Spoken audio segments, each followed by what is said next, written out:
Okay, so I've got Dr. Avi with me, and today we're going to talk about hypocrisy arguments. So, this is an area that a lot of vegans seem to really struggle with. They get really stuck here and end up biting crazy bullets or saying things that are pretty nonsensical.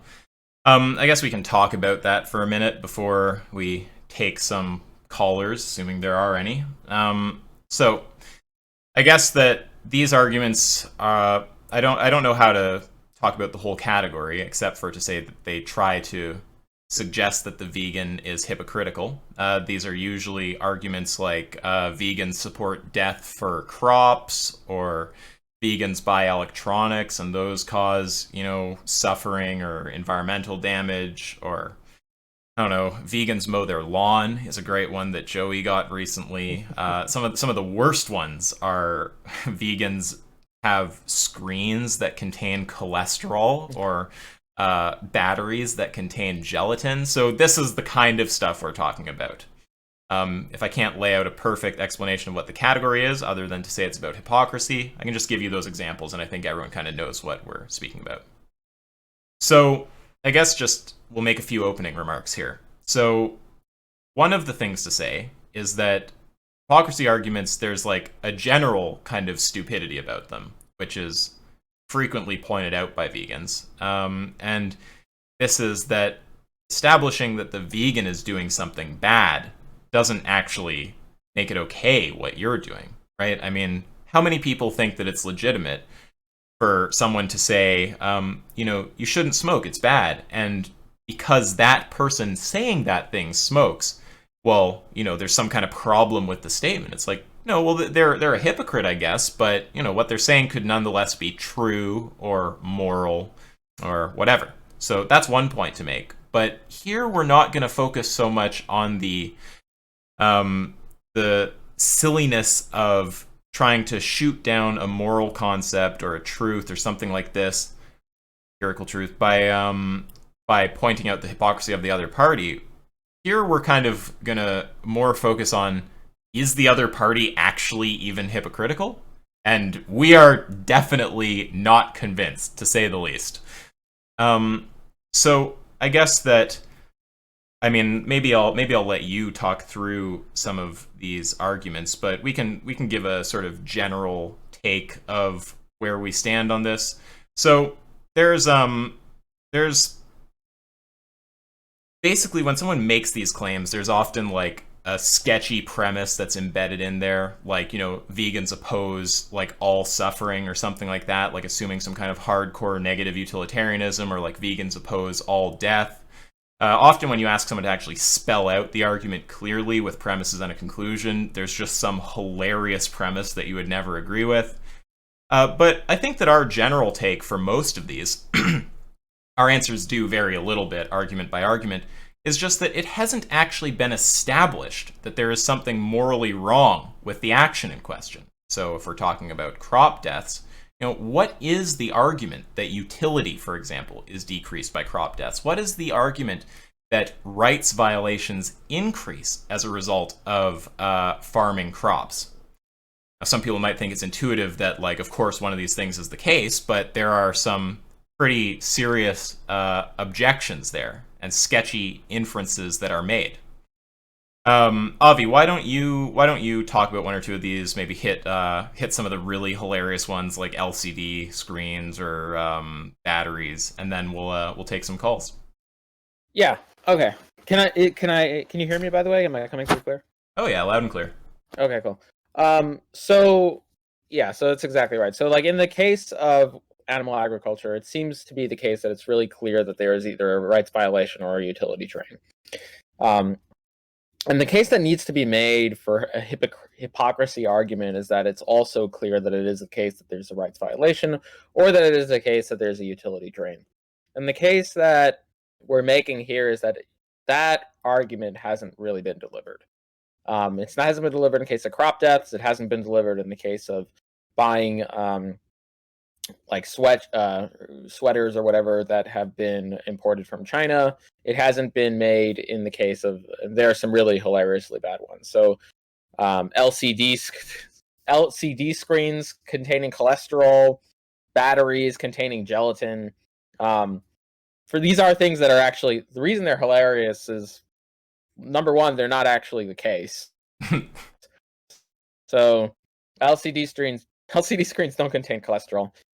It traces back to some myth where the crystals in the LCD screens are cholesteric crystals. Someone read the word cholesteric and decided that meant cholesterol, which it doesn't.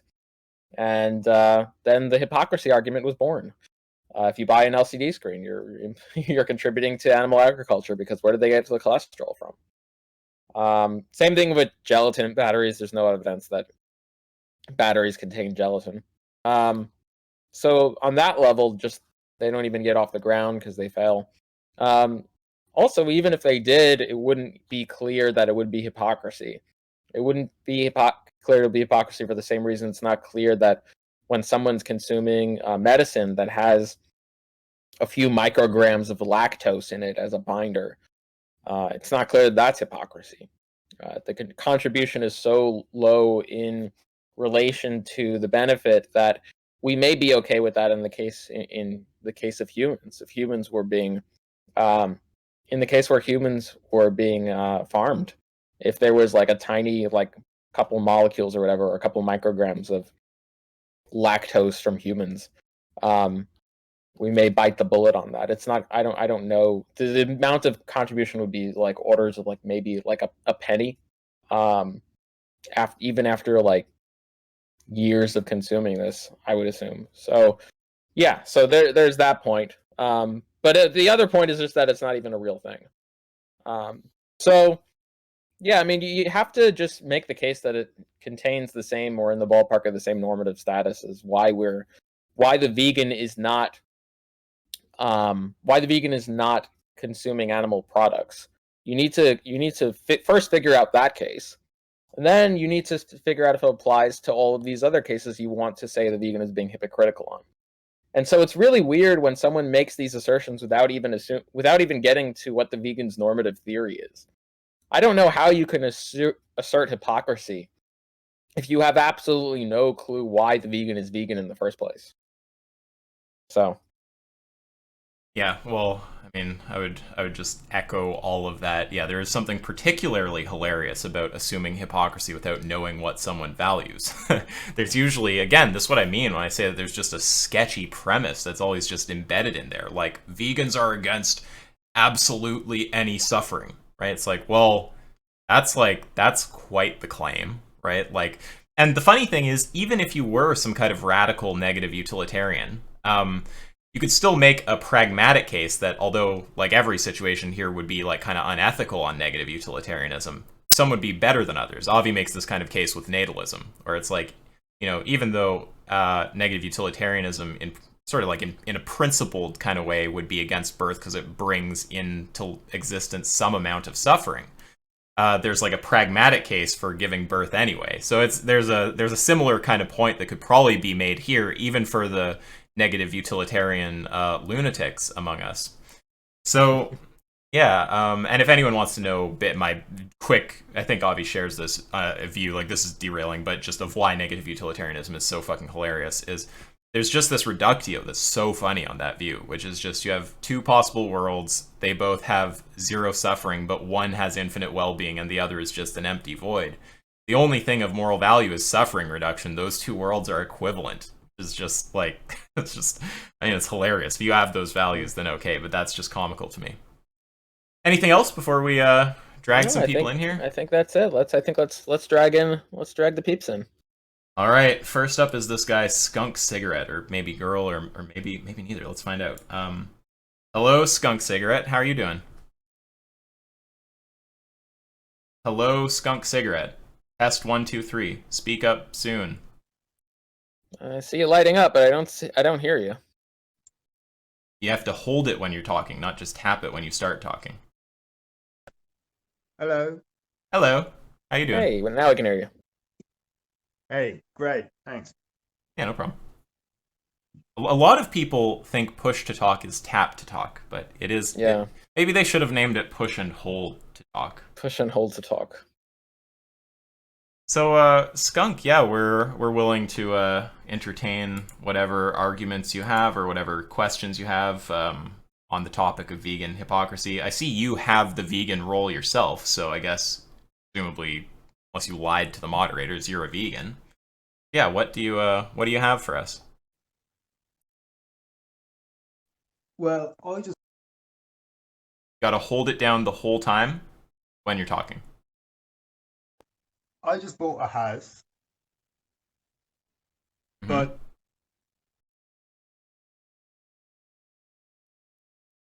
Skunk, you're gonna have to figure it out, or we'll have to drag someone else in here. You need to hold the button the whole time you're talking. We'll give you a few more shots, but if it keeps cutting out, we're gonna bring in the next person. okay, so I just bought a house. All right, give you two more tries. I don't know why you're not holding the button. Just hold the button while you talk.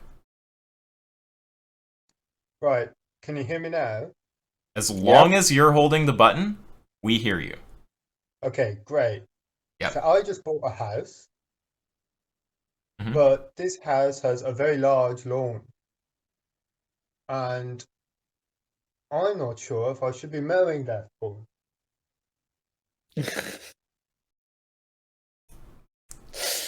Okay, Okay. what's the argument against mowing the lawn? Well, I'll kill insects, don't I? What's the argument that that's a bad thing? Well, insects can feel pain, and presumably their well-being is lowered by killing them or by maiming them. What's the argument that there would be more insects feeling pain if you mow the lawn? I think that's fairly self-evident. No, I don't think it is. I mean, think about it. Let's say you mow the lawn. Let's say you do eliminate some amount of insects, or you decrease the carrying capacity of the lawn because less insects are there.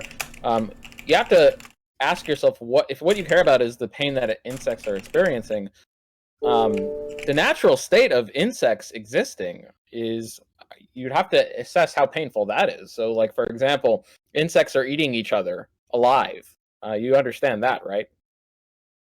Right, but when I Yeah. mow the lawn, I Hmm. harm particular insects. Yes, yeah, there are particular insects that would be eating each other alive otherwise, and giving birth, breeding other insects that would continue perpetually eat each other alive. So the question is, what's the argument that this initial uptick in insect suffering is going to not be outscaled by the reduction in the population of insects on the lawn, um, by which they would be not suffering because they are not being brought into existence in the first place? Because by coming into existence, I benefit the Wait, what? by bringing these animals into existence, they're benefiting. What's the argument for that? So it's more of an intuition, but do you not think you've benefited by coming into existence? I do, but I don't think I have the same experience as that of an insect. Well, presumably you still have well-being, so just by virtue of the fact that there's extra well-being in the world, and you've benefited that individual. If I had to live the life of an insect, it's not clear that it would be better to exist than not exist. I mean, if you think about it, the life of an insect, that sounds pretty horrible. No, I don't know. But if you came into life as an insect that wouldn't die for its natural lifespan, then why wouldn't you be benefited by coming into Probably because existence? I don't look forward to the prospect of being eaten alive, or probably because I don't look forward to the Well, prospect of starvation, of being succumbing to the elements, or all what the if I could torturous. guarantee you? What if I could guarantee you that that wouldn't happen? Well, then you wouldn't be talking. Then it would just be a category error. Then you wouldn't be talking about the insects on your lawn. Right, Skunk. You see the problem with adding in a factor that's not actually the case for the insects you're talking about. There being a moral problem with killing. Right. It's like if someone says, I'm against doing X, and then someone's like, well, why? And you're like, well, because X has because of factor Z, and they're like, wait, but X doesn't have factor Z, right? It doesn't make sense to bring in a factor that's not actually the case for the situation you're talking about to suggest the situation you're talking about is immoral. I think I agree actually. So then it's just an empirical matter of whether or not more insects die by my practice of mowing the lawn, as opposed to letting the lawn grow wild. Yeah, if what you care about is just if what you care about is just the reduction of insect suffering here, Which it um, is. okay, if that is what you care about, then I don't see how it's clear that mowing the lawn versus not mowing the lawn, one of those two would result in less insect suffering. Yeah, so when you say it's an empirical question, there is an empirical question there. There's, of course, after the empirical question, there's a value question, but it sounds like you're probably a negative utilitarian, which that on its own is a hilarious view. But set aside the value question, yeah, I'm there also there. a negative utilitarian, but if I can avoid suffering, Sorry, it's not I really didn't hear you, Skunk. I cut you off. Did you say you are or you aren't a negative utilitarian? I'm not a negative Oh, utilitarian, but if I okay. can still avoid inducing suffering into the world, and then of course I have an obligation to do that. Well, that's talking like I mean, when you say if you can avoid bringing suffering into the world, you have to also look at the well-being consequence. It's a negative utilitarian is the kind of utilitarian who's going to talk exclusively in terms of suffering. But I was just going to respond to what you're saying there when you said it's an empirical question. Well, yeah, I mean, setting aside the value question for a second, which we might also have a disagreement on, there is an empirical question. And do you actually have an empirical case here about in which possible world, the one where you mow the lawn or the one where you don't mow the lawn, which of those possible worlds actually contains more insect suffering or death or whatever it is you might be concerned with? I don't have any evidence of the claim, but Well, that's a problem. I think it's quite preposterous to suggest that not mowing your lawn. That's just an appeal Uh, to incredulity. That's a terrible argument, right? I can say it's I mean, preposterous. if I the think the only idea of being a vegan is preposterous, right? That's just the fact that you're incredulous is not going to persuade us. We're going to need some kind of a case. And I think when you acknowledge that you don't have a case, the right thing for you to do there is instead of instead of just sticking to your guns, maybe revise the position. Maybe you should be agnostic here. perhaps setting the empirical question aside, since I don't have a very strong argument for it, is there a disagreement on the value question? As in, should we value our manicured lawns over the fact that thousands of insects would assumably be killed by the practice, assuming the empirical question is true?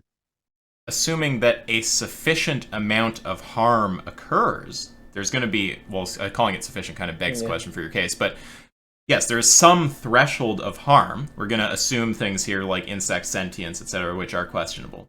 Assuming there is a certain threshold of harm, there is some point at which we're going to say that an action is wrong, right? Because we're going to say that the consequences there in terms of utility are just so bad that you wouldn't want to do the thing.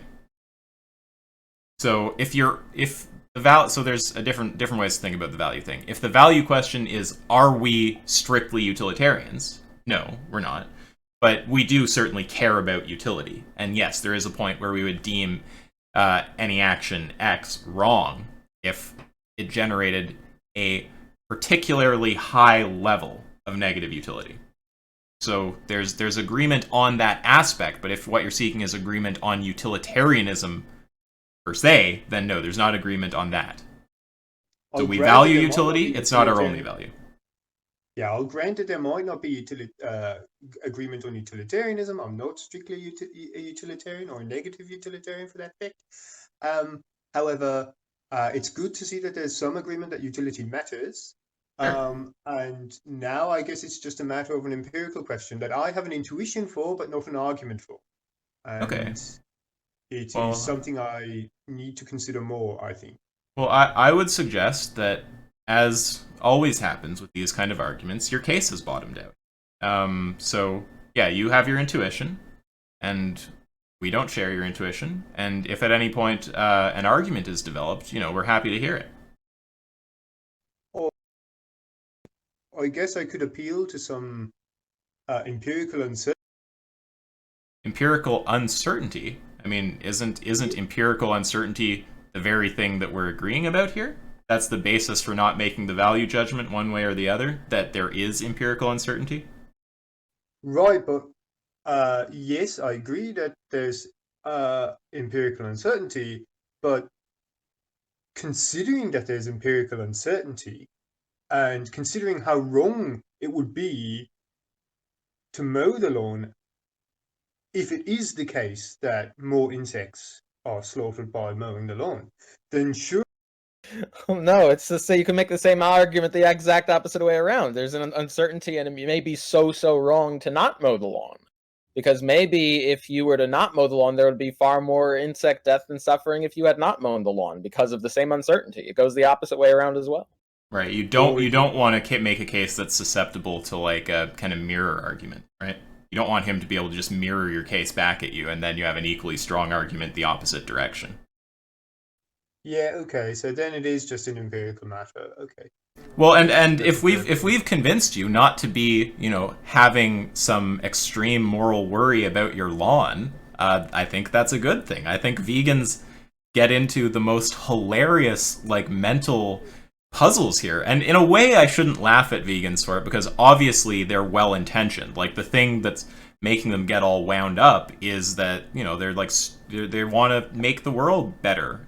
They're just, it's like that effort is noble, and I appreciate it. But yeah, it's there's just a certain like comedy to seeing vegans in pursuit of that goal or like closely related goals get like so fucked up over like mowing their lawn or like buying like a USB cable or something. So yeah, if you're now at a position of agnosticism, I don't know if I'm misrepresenting you there, but if you are, then I think that's a good thing. I'm in a position where I recognize that it's purely an empirical, or that I need to refine my argument and get more data on the empirical question. However, if it is true that the empirical question turns out to be as I thought, then it is still a concern. But that's not something I have evidence for. So yes, I guess technically I'm an agnostic on that matter. Okay. Is there any other line of attack? Sorry, Avi? No, I just said cool. Yeah. I mean, hey, guess what? We're agnostics too about it. Welcome to the club. I guess I have one more question then. Sure. If you guys have time. Yeah, of course. Are you familiar with the Futurama episode where penguins get splashed with oil and it turns out to be a penguin aphrodisiac that causes them to outbreed their food supply? Are you familiar with this? No, but I haven't watched a lot of Futurama, but we can understand like the conceptual case if you present the hypothetical. Right. So these penguins start to outgrow their food supply, and what the suggested action to do is to slaughter the penguins with rifles and send out teams of hunters to kill the penguins to try and slow down their growth effects. So then I guess the question is, do you think that this is an okay thing to do? Well, I don't see how that wouldn't apply to the human case. I mean, if people argue that humans have already outgrown their food supply, and presumably we wouldn't think it's okay to go around start hunting humans. However, if you don't do this, then more penguins will die, and they will die a more painful death.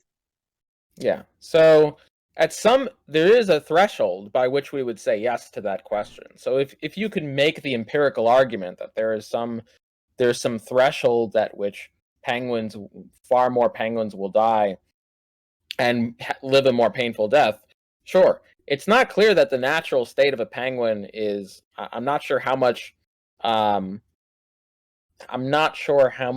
well-being or suffering an individual penguin would experience. So I wouldn't know where that threshold is.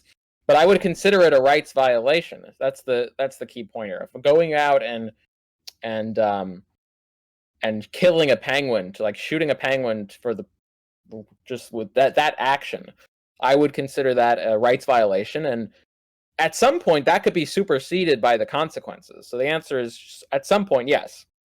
I don't see it analogous to in the case of just mowing your lawn. I don't see that as a rights violation. Now, we could get into why that would be. But to answer your question with the penguin case, there would be a rights violation for killing a penguin. There is some threshold by which the consequences would be so severe such that I'd begrudgingly bite the bullet in killing the penguins, but I would only draw that threshold in the same context where I would say, okay, well, it's okay to go out and start killing humans.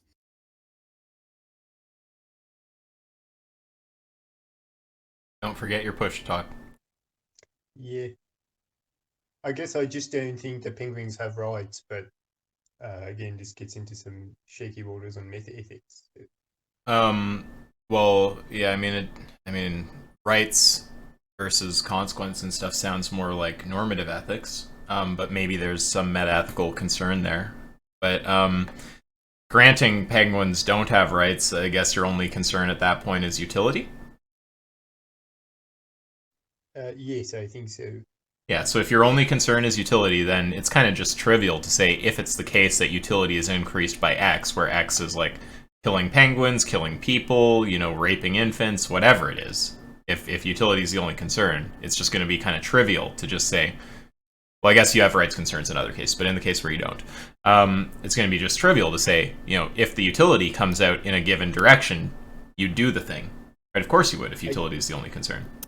Yeah, I guess maybe you'd have to have some epistemic certainty that utility is going to come out that way. Right, but when we say it comes out that way, it's like stipulated that like that is the case, right? And technically, Sure, I'm not just asking would you do it. I'm asking if the utility were like that, would you think that it's ethical? And Right. clearly, if utility is the only concern, the answer to that would just be yes. Yes, I see. Well, anything else, Skunk? No, that's everything. Thank you very much. It's good talking to you. Yeah, enjoy the server. Thank you. Okay, now I saw some of these other people who went into queue, so I think they're chilling in general now, but I'll just drag one or two in. Mind Nomad, I saw you in queue. She just I don't. wants to, I think she just wants to. I think she just wants to listen. I don't think she has she actually has a question for us. Okay, and I'll also try Guersum then. Guersum, we saw you waiting in queue. Did you have anything that you wanted to ask about in terms of hypocrisy arguments? Test 1, 2, 3. Guersum, do we have you there?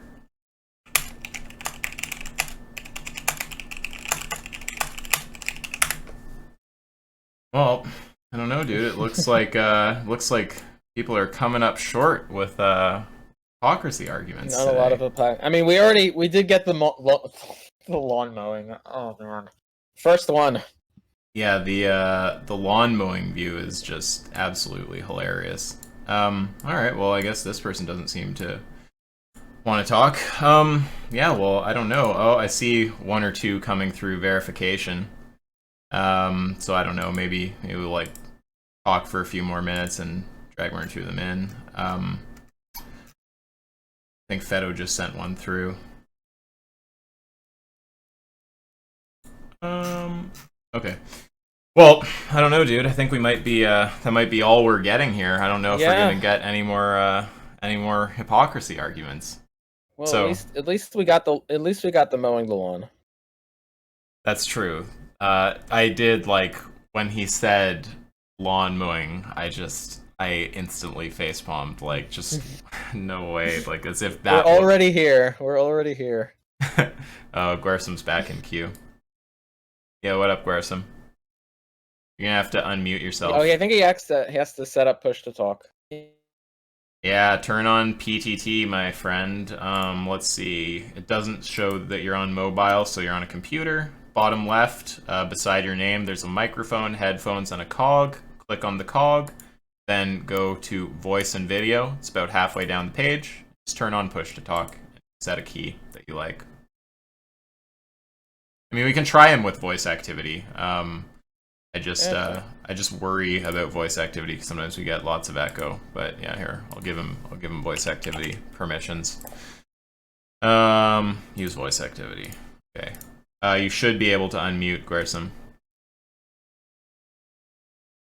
You're gonna have to figure it out sometime soon if you want to talk, though. We'll talk for a minute or two here and give you a chance to figure that out. But if you don't figure it out, yeah, we're not going to be able to talk to you because you need to be able to speak.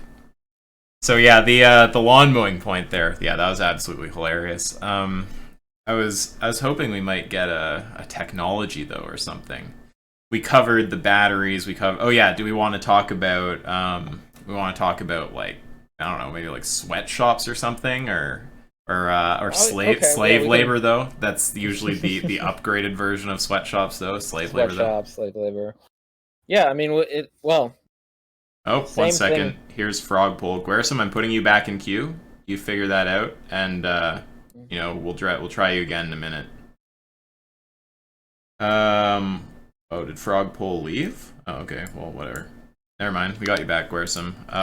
Sorry, you go ahead, Avi. I'll do some tech stuff and see if we got another to come in here. Yeah. So I mean, the thing with the sweatshop thing is there's a couple of things you need to make the case for. So you need to make the case that there's a utility drain by actually buying a given product versus not buying a given product, or that there's a rights violation. And it's not clear that they've done that. Now you can start making, so for example, like if you don't buy the product, you need to make the case that something better would happen to these individuals rather than something worse would happen to these individuals. It's not clear that that's the case. You also need to, and you can point to like more and more horrible conditions in sweatshops. That's true, and then it just decrease the possible instantiations of it being any better if you buy the product. And you could do that. You can keep pointing to the worse and worse cases of sweatshops. But then the number of instantiations of this happening, the number of instances of this happening is just lower and lower, and so you would be harder and harder pressed to find someone engaging in the hypocrisy, and so you'd have that sort of trade-off as well. So, does that make sense? Yeah, I mean, I follow all that. Like, I mean, I think we'd have a pretty similar take here. It's just initially, if you want to say, oh, sweatshop bad, you have to actually establish. So if you want to say it's bad, I guess that there's a question of like, can you actually show that utility goes down as a result of it? Can you actually show that rights violations go up as a result of it? And you have to compare this to the alternative, obviously, right? Like, if they're not working there, what will they be doing? Will they be just working somewhere worse for lower pay? Because in that case, what's the reason to think that not supporting it would actually make things better? And then if someone tries to kind of up the ante by being like, oh, well, there's like slaves out there or something like that, well, then, sorry, someone's just wanting to come in. Nope. Well, I mean, Q or GTFO. Okay. Yeah, so, what was I gonna say? Yeah, then if we have someone trying to up the ante by being like, well, there's like slaves, or there's like people being like brutally beaten or something, there's just gonna be now the amount of cases they're talking about are gonna decrease and decrease as they add more and more like bad propositions. And actually establishing that is the case for any specific purpose will increase in difficulty. So they just set themselves a larger and larger burden there. Yeah. Yeah. And I feel like we should keep going for a minute or two just because some of these people are trying to type shit in text and they might want to come on. There's Frogpole. Okay. Try Frogpole. Yeah, what up, Frogpole? Just turn on PTT, bottom left corner. There you go. How you doing? I'm good. How are you? I'm doing well. You're really quiet. I'll boost you on this end, but if you can turn up your gain or get closer to your mic, that would be awesome. Frogpool, test 1, 2, 3. Make sure you're holding push to talk when you're talking. Oh, he or she is probably just altering their thing. Is that better? That is way better. There, now I can actually hear you. I could barely make out your voice before. Okay. Yeah. So feel free to ask whatever you want, or if it's an argument, you can run it. We are happy to hear it. And let's see, what are your roles here? Yet another vegan. Okay, all right. See, vegans are probably more tripped out by this than carnivores, going by our sample size of 2. So Yeah, go ahead, Fraudpool. Okay, I guess I'll just follow you through what I'm thinking. It's not Okay. really an argument or anything, but I'll just ask your questions. I think we'll follow you. I think you'll lead us through what you're thinking. Yeah, okay. So if you have the option between killing one person or 5 people, would you say that it's a moral obligation to kill the one person? If you had to kill in both cases, then I would kill the one person rather than the 5 people. Okay, yeah. So then, okay, so let's just look at this utilitarianism. If we have the view that killing animals is wrong, and then say you have the choice between being a hunter or a grass-fed person where you kill like 2 animals per year, a vegan where let's say you might kill 1 animal per year, or like going off the grid where you kill like half an animal per year. But you would say that going off the grid would be the best thing, but you should also consider that going off the grid has a bunch of other detrimental effects. So veganism is like the maximizes utility basically, and by that reasoning, it would be a moral obligation. But then, if you still believe that you're committing immoral actions, then after a certain amount of time, you would have to say, oh, it would maximize utility to kill myself. So if you don't want to hold that view, then I guess you have to hold a deontic position that crop deaths are morally neutral. Wait, I want to make sure I'm following. How do you get to it's good to kill myself? Because okay, so vegans kill like a few animals in crop deaths. Okay. And if you're just looking at what maximizes utility, then after like maybe a few decades, then it would you would be killing more animals than like you're worth in animals, basically. Okay. Well, a couple of things there.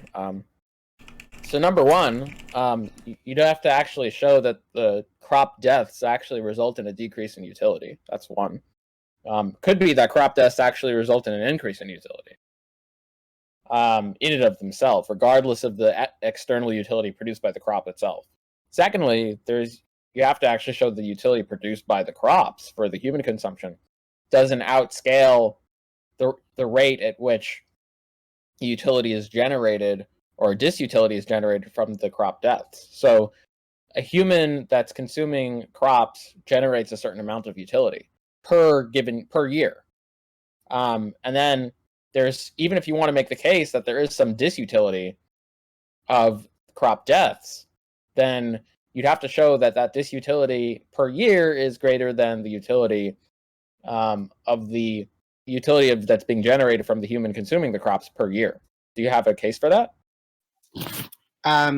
No, but you would say that if enough crop deaths are happening, that you should say that killing yourself would be a moral obligation, I guess. I don't know. Not necessarily. You have to go. There's two things you need to show. Number one, that crop deaths are a disutility rather than a utility, right? So, because here's the thing: like crop deaths can be actually a utility, because of the factors of the beings that are killed involved. If the natural state of their existence, for example, is just a state of torture, a state of eating each other alive, a state of just succumbing to the elements, a state of suffering, it could be that just clearing out area of land such that this area isn't taken up by those beings so they could perpetuate this amount of suffering. It could be overall in the net, it could be a positive utility. It could be a very good thing, if even on a utilitarian view. So unless you can show that, so you have to show two things. You need an argument such that the crop deaths are not a utility; they're a disutility. It's not something that's just preventing all of the suffering from happening. It's something that's causing more suffering than it prevents. And then two is you have to show that these crop deaths actually outscale the utility that the crops bring. Do you have an argument for both either of these? No. Okay. Okay, that makes sense. But would you think that would work for insects? Well, absolutely. Yeah. I mean, insects eat each other alive. Insects eat beings that are more sentient than them alive. If there was any being I think it would work for, it would be insects.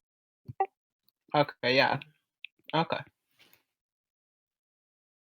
So, Frogpole, are you now just agnostic, or do you still sort of think that vegans are engaged in some great evil by crop production, or that it would be better to go like live in the forest in like a little like hut that you make of like mud or something like this? Yeah.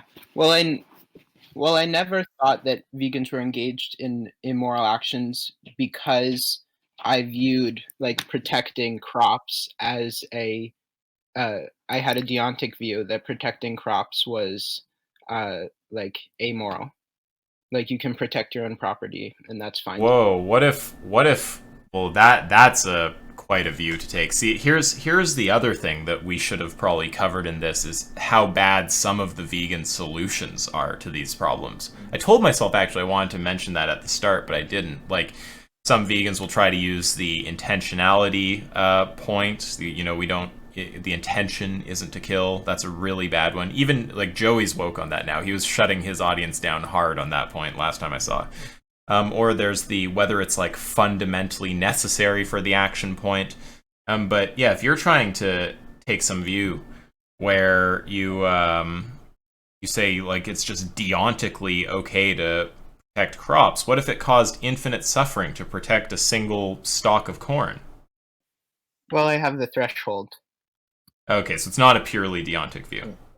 Yeah, but that's how I justified crop deaths as amoral.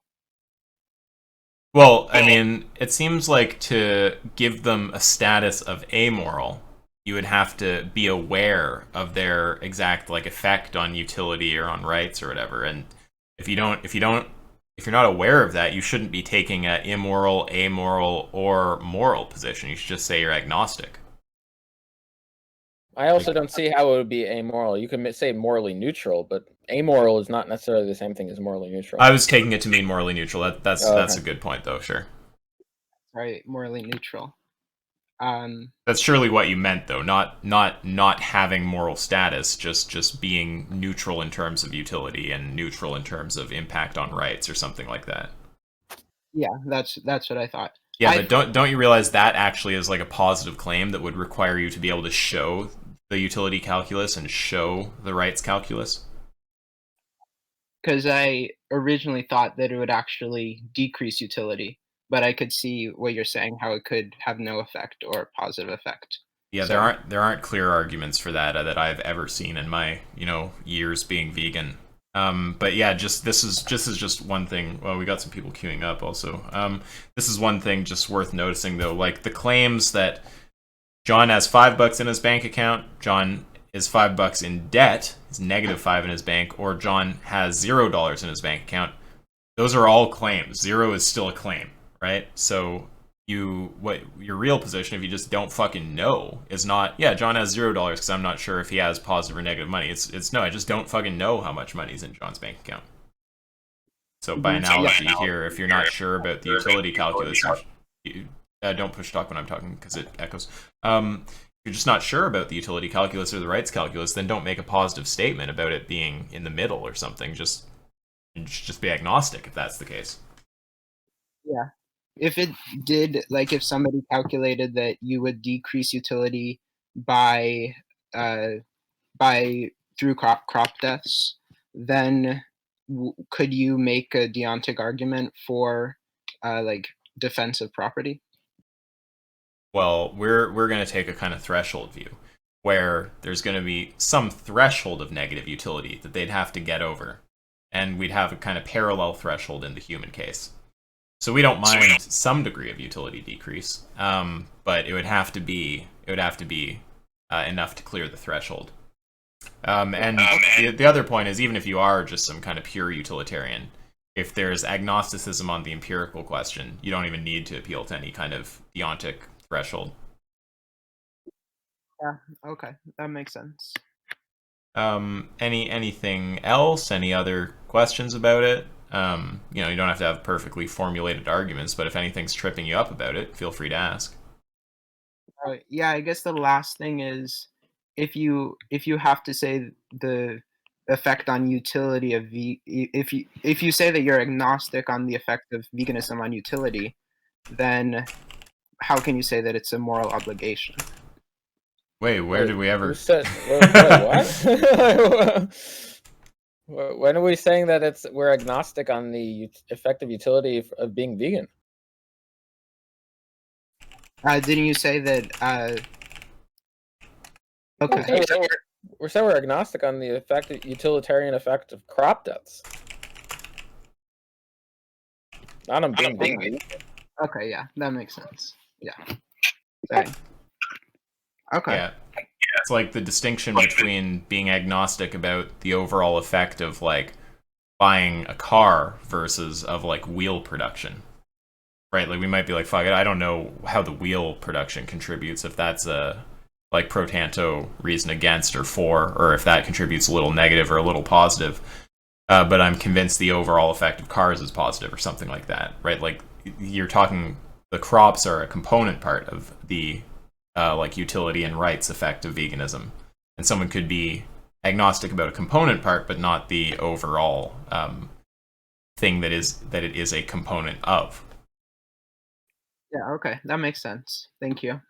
Yeah, of course. Anything else, or is that it for you? I'm good. Okay. Well, it's nice talking to you, and have a good one, Frogpole. You too. All right, Guersum. I don't know if I'm saying that right. I see you've got your mic unmuted though, so you know, do you oh, Skunk Cigarette's back in the queue. It's back with more. He's figured out the calculus. Yes. Guersum, what do you have for us? You gotta get the mic working. We can't just sit here forever while you fiddle around. Just, turn on the mic. Hey, there you go. I saw you light up for a second. Hello. Hello. Are you using push to talk?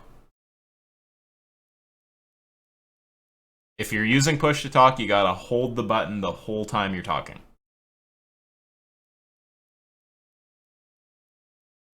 Where some, I just Okay. don't. There you go. As long as you're holding the button, I hear you. Yeah, I was on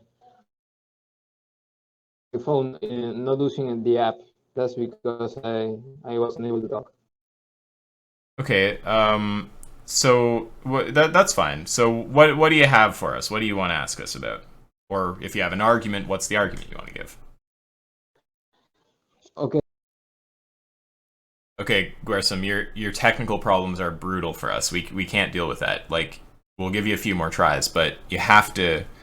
If you're using voice activity, you need to set the threshold low enough that it consistently triggers when you talk. And if you're using push to talk, you have to hold the button the whole time you're talking and let go when you're done talking. Yep, I hear you right now. As long as you're holding okay. the button, I hear you. Yeah. Okay. I'm sorry. Cool.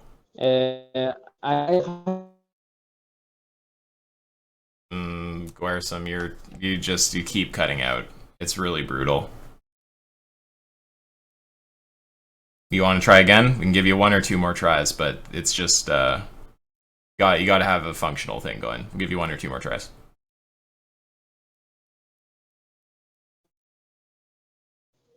Maybe it's my internet connection. I don't know okay. how to fix that. Okay, well I heard that just fine. So maybe you can at minimum get your question across if the connection holds for long enough to speak a sentence or two. So what do you want to ask us, or if it's an argument, what's the argument you want to give?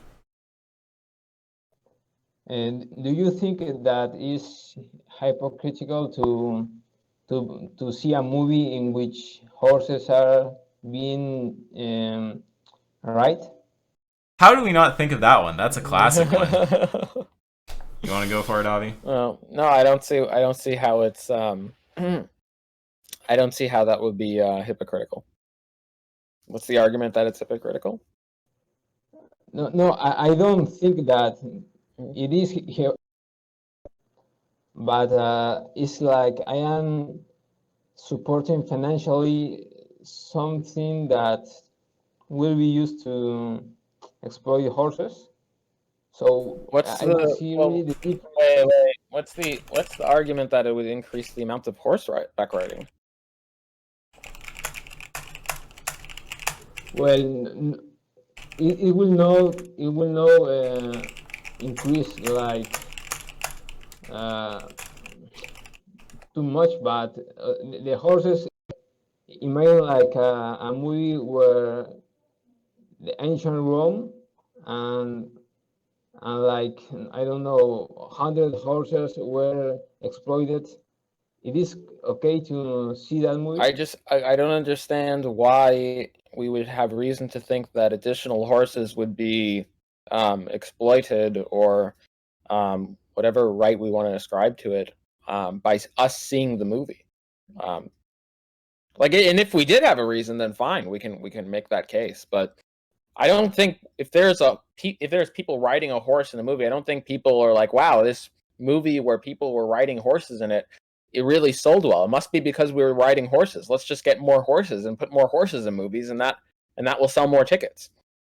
If that really were the case, if that really were happening, then sure. But I don't think that's how ticket sales work. No,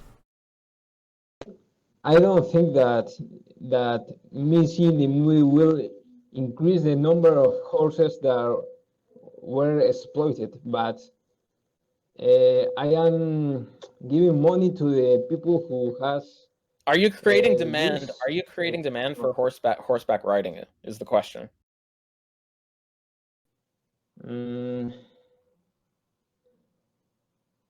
Demand. Yeah, are you incentivizing future horseback riding?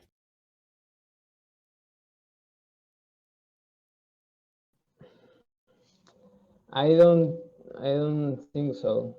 Okay, But so why should I care? If look, what's the argument for me not to see that movie?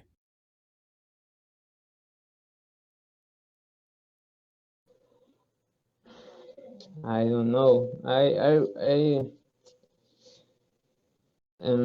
If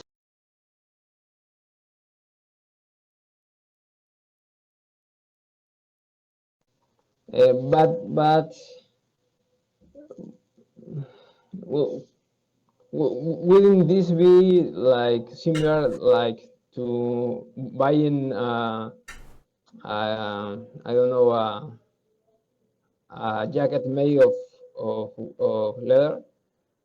I'm sorry, I didn't hear what you He said. asked if it's similar to buying a jacket made of leather. No, I think it's clear that if you buy a jacket made of leather, you're incentivizing future leather production. But if you watch a movie and one of the things in the movie is a person riding a horse, I don't think you're incentivizing future horseback riding. And if it were the case, like if it was a movie just about riding horses, like here's like what the movie, that's all that is about the movie, riding horses, let's ride horses. And, you know, the ticket sales of the movie just drove future Let's Ride Horses 2 or Let's Ride Horses 3 and sequel after sequel where they take horses and just ride horses. If that were the case, then yeah, at some point I would say, yeah, like let's not watch that movie. Sure. Because it's very clear in that case where that the movie is creating demand for future horseback riding.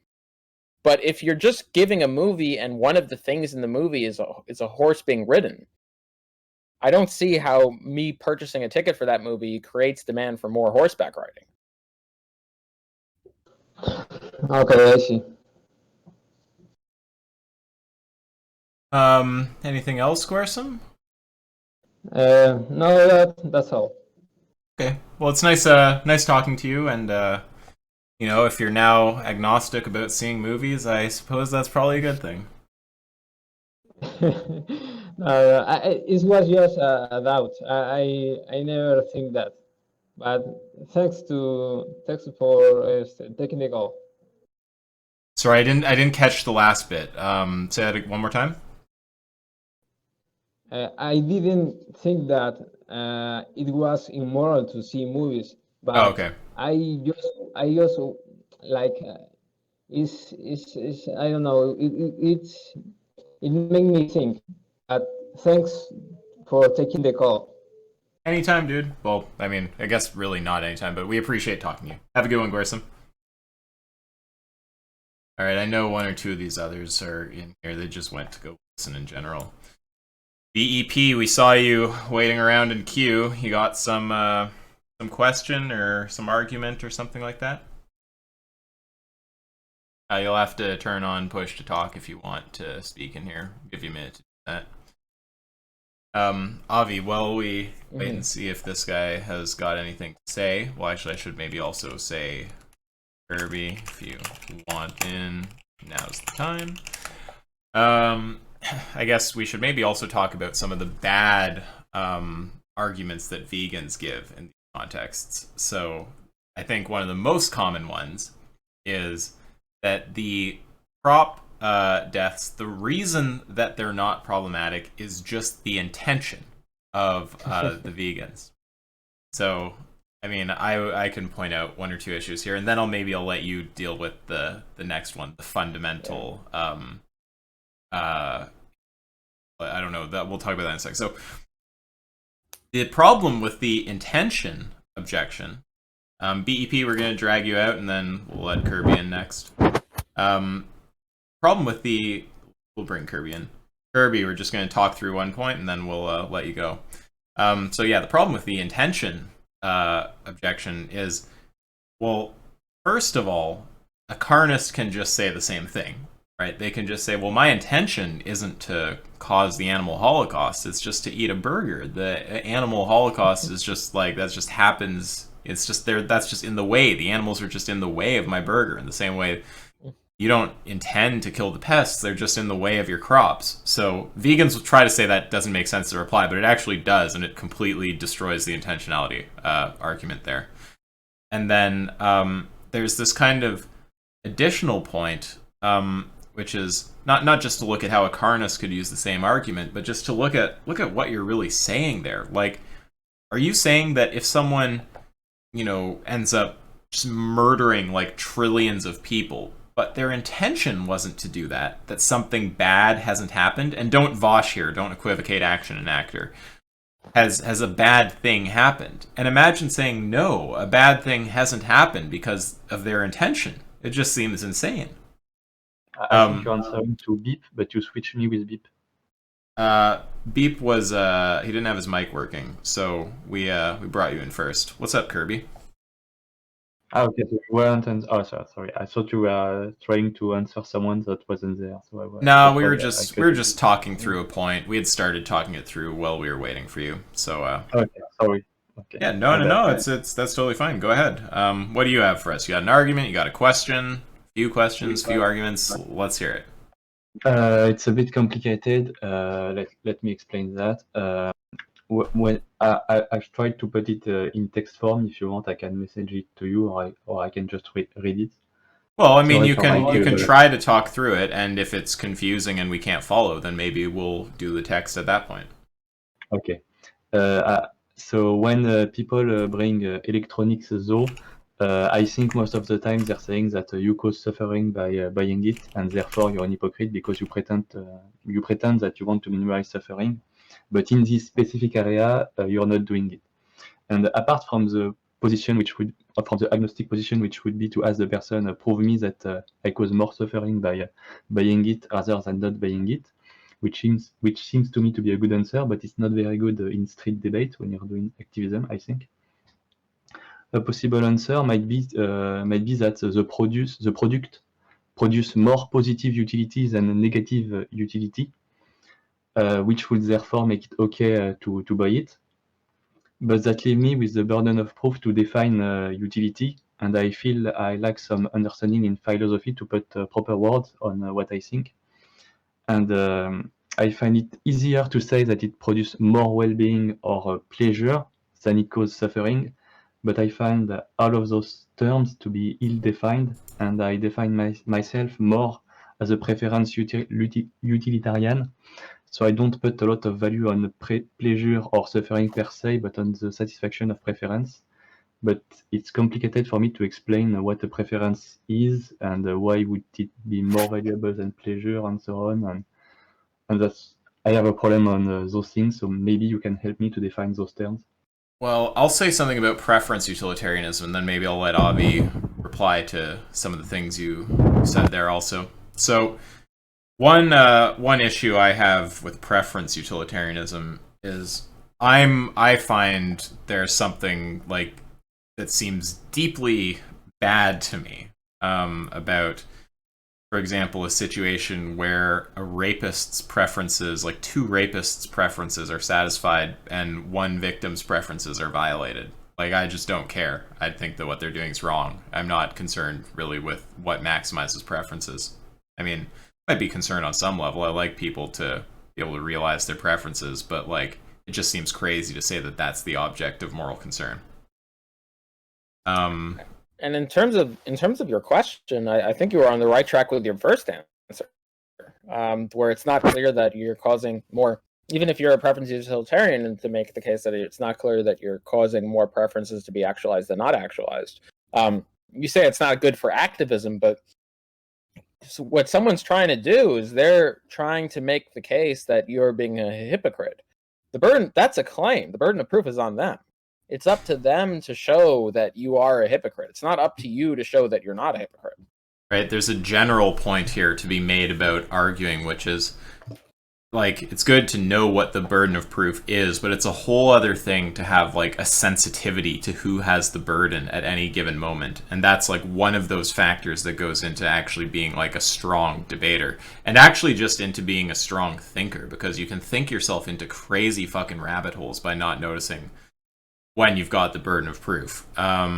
So, yeah, I mean, if someone else is making a claim that you're a hypocrite, it's not that you're not in the position of having to prove that you aren't. They just haven't substantiated their claim. It's on them to prove that you are. So you don't have to be like, you know, no, the utility calculus works out so and so. Here's my argument for it. Here's what I mean by utility. Here's the proof. Blah blah blah. It's like, wait, but they just haven't even shown that you're a hypocrite in the first place. So you can always, if you think you have a move to falsify available to you, I mean, you can always do that, but you can also just say, why don't you prove your case?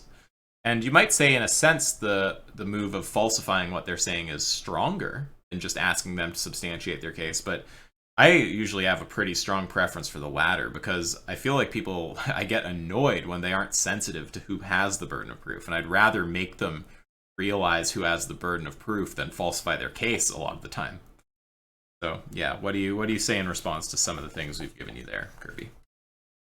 That's a good point. I thought that it was better to say that you produce more good than bad by buying it, rather than putting the burden of proof on the person making the claim. Because on street activism, sometimes you have people watching, and those people watching may not understand why you put the burden on proof of them, because for them it seems obvious that you're coding something bad and obvious that you're an hypocrite. So that's why I wanted to. But Kirby, you can just diffuse the obviousness, right? Can you not? Don't hold the push talk when I'm talking. It makes for an echo. Yeah. So that's okay.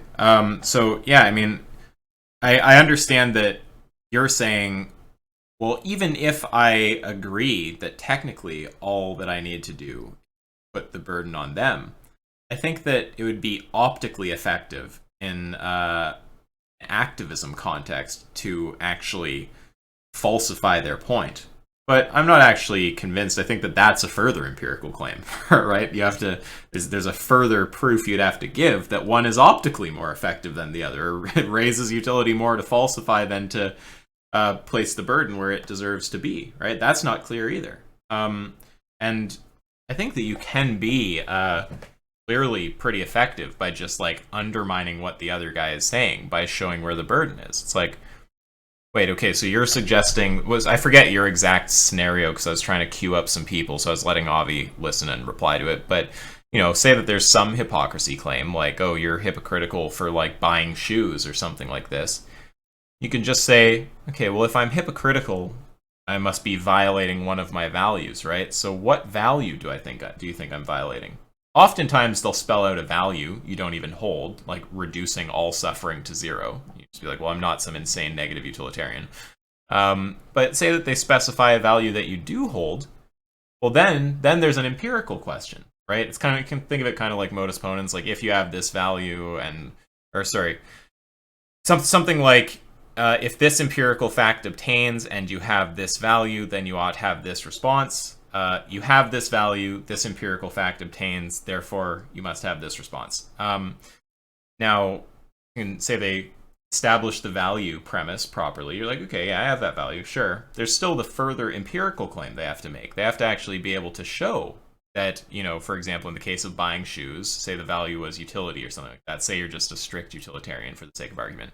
They have to actually show that utility goes down from buying the shoes. They have this crazy empirical problem that is going to be like, how the fuck are they going to show that, right? And it can be very effective to just be like, well, why do you think that's the case, right? And they'll start just kind of giving you random garbage and just making it clear just by kind of Socratically asking questions that they're not able to actually substantiate what they're saying. Especially if you're nice and like calm and controlled or whatever, that can be very effective right there. All right, I think I'm gonna try that next time. Okay. Anything else, Kirby? Well, I might have some answers about your preference utilitarian thing, but I think it's off topic, so I'm gonna let others in the queue. Well, it's not fully off topic. I mean, do we want to humor a little bit about preference utilitarianism? Because it feels like normative ethics are like, relevant to what would be hypocrisy for a given person. What do you think, Avi? Sure, yeah, go ahead. Yeah, sure. Preference utilitarianism. We can listen for a second. Yeah. If it's off topic, just let me know. I stop. The problem with the rapist having a preference to rape someone is the same with hedonist utilitarianism, which if the rapist get more pleasure, then it's okay. And so I think there is an absurd reduction with utilitarianism in general due to that. So that may be why you prefer a threshold deontology. But I think I would put coefficients on the intensity of the preference. Like, yes, sure, the rapist have a preference to rape, but the person being raped have a stronger preference not to be raped. And for example, in the case of dying, I think it's the most intense preference you can have not to die. Therefore, the preference of someone killing you will always be way less important than the preference of someone not dying. And that's how I would kinda solve the problem. What if they really want to rape? You really, really, really, really want to rape? Yeah, maybe. Right. So it's kind of like this is the problem, right? Like you can always go like this is kind of like what and yes, I agree with your point that this you can create similar situations with hedonic util, and that these are the kind of reasons we don't like those positions. Yeah, absolutely. I mean, of course. I was just pointing out a problem with preference util. Because that's the system that got the mention. But yeah, there's like analogous issues with hedonic utilitarianism. But yeah, so like I understand the move, but it's just like what a hedonic utilitarian would do when you say like, okay, well, what if the rapist gets more pleasure than the rape victim? They try to reply by just basically telling you that that's not likely. Like, it really sucks to get raped, and like it can't be that fun to rape someone, right? And you're just the reply is just, well, say it was, which is effectively what I just said to you, right? Just say they really prefer it. So it doesn't seem like you don't have any move available to you, like saying it's a contradiction for them to have like that strong a preference for rape or anything like this. So yeah, I mean, it just seems to me completely fucking batshit insane to say if someone really, really wants to rape, then it becomes okay. It's like, no, I'm not going down that road. No, thank you. I understand. I think the response could be, in practice, well, it's never the case that the rapist have a stronger preference to rape, the preference not wanting to be raped, but yeah, you can get reductions with hypothetical. That's an empirical claim. And I know and it has its limitation. well, I mean, if the thing is like that move isn't very good, right? Because just going, well, that'll never happen in practice. It's like, well, I mean, what's the argument for that? And even just talking in the principled case, we don't want to get into an empirical discussion about how much people want to rape. I mean, look, there's going to be some pretty fucking resilient victims out there, and there's going to be some like very deranged rapists. It seems like, I don't know how you're getting to that claim that there could never be that there is in practice not any instance where the rapist has that strong of a preference. And quantifying the strength of preferences is like a similar problem as the hedonic utilitarian has with like quantifying utils, right? It's like there's a quantification issue on both positions. And I don't think that makes it impossible to evaluate things on those positions. Like you can evaluate obvious cases where you're like, look, say that one person's suicide bombs like 50 people. Like what does preference utilitarianism say about that? It's like, well, you know, we can have a pretty safe assessment of what's going on in a situation like that in terms of where the preference violation is happening. But once you get into cases that are like not as clear, then you can't really appeal to your metric of, you know, preference strength or utils when they're not well defined enough to do the work, right? You kind of understood there's a problem with defining it clearly. Having a vague definition is fine, but you have to make sure that the situations where you're taking strong positions are ones that your definition can do the work in, right? You don't want to take a strong position somewhere where your definition isn't going to be strong enough to actually cash that position out, right? Like if your preference units are sufficiently vague that it's just not clear that you can't have those kind of cases where, and can't here, I just mean it's improbable in practice, not can't logically, because we all agree that's ridiculous to say that.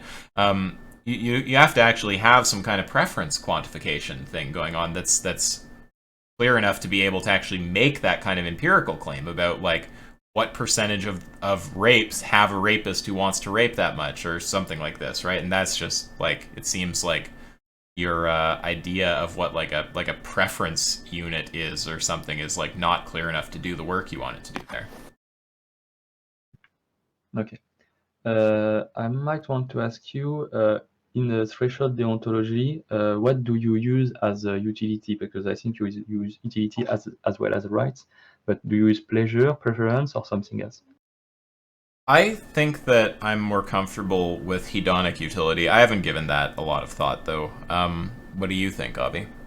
I think we'd use hedonic utility. Okay. So you use pleasure and pain and suffering? Well-being, suffering. Okay. Right. Because it's completely off topic, so I'm gonna go away. But I have question about how do you define well-being, pleasure, and suffering. But I guess that's for another time. Well, I mean, we're not going to have perfect definitions, but I think we understand roughly what it is to be happy, what it is to be sad, what it is to feel physical pain. I think that we have concepts that are clear enough for us to make general claims. Like, I'm sure we can say, like, no one tries to tell the hedonic utilitarian that it's not clear which direction utility goes when, like, you know, 20 people get like tortured or something like that, right? It's pretty fucking obvious what direction hedonic utility goes in there. So if it's like, oh, the notions of like what well-being is, like if we break it down into like happiness or these different brain states, they're like kind of vague. It's like, yeah, but again, like we're gonna avoid making the kind of claims about utility that our definitions are too vague for, right? Like we're gonna talk about utility in the obvious cases. Did you just try to say something, Avi? No. I thought I heard your mic go off, but I'm sure you'd probably echo that, right? Yeah, of course. Thank you for your time. I guess I won't use it too more, so I'll let the other get. It's good talking to you, Kirby. You haven't wasted our time at all. It was nice interacting with you. Keep well. Thank you very much. You too. Bye. Okay, bye-bye. All right, let's try Bep. All right, Bep, you got it working? Yeah. Oh, nice. It's loud and clear. I have this like second dread that when they have it working, it's going to be like barely working or they'll be like really quiet. But yeah, you're loud and clear. What's up, my friend? So hi. Hey. I don't know if this question was asked before, but the main, one of the only, arguments that sorry if the argument is the wrong word, but one of the main things that I can't debate against non-vegans is this, to put I it in guess, short, sorry, is I should say this also. I've been stating for everyone who's going to watch this later what the what people's positions are, because we have vegan and non-vegan tags in here. Last guy was a vegan. This guy's also vegan. Sorry, go ahead, Beth. Yeah, okay, cool. So my question is, how do I answer when somebody comes, why do you choose to be vegan first instead of, going after some other injustice in the world, like, for example, sweatshops and something like that? So why do you prefer animals to other things, even though I don't even like animals, but I realize that, eating animals is wrong? So I guess this ties into the whole capitalism, communism thing, etc. I talked a lot about the last one, Avi. Do you want sure. to get this one? Well, there's a couple of things. I mean, well, first of all, with the sweatshops thing, it's not clear that you're actually doing something wrong by buying a product from a sweatshop.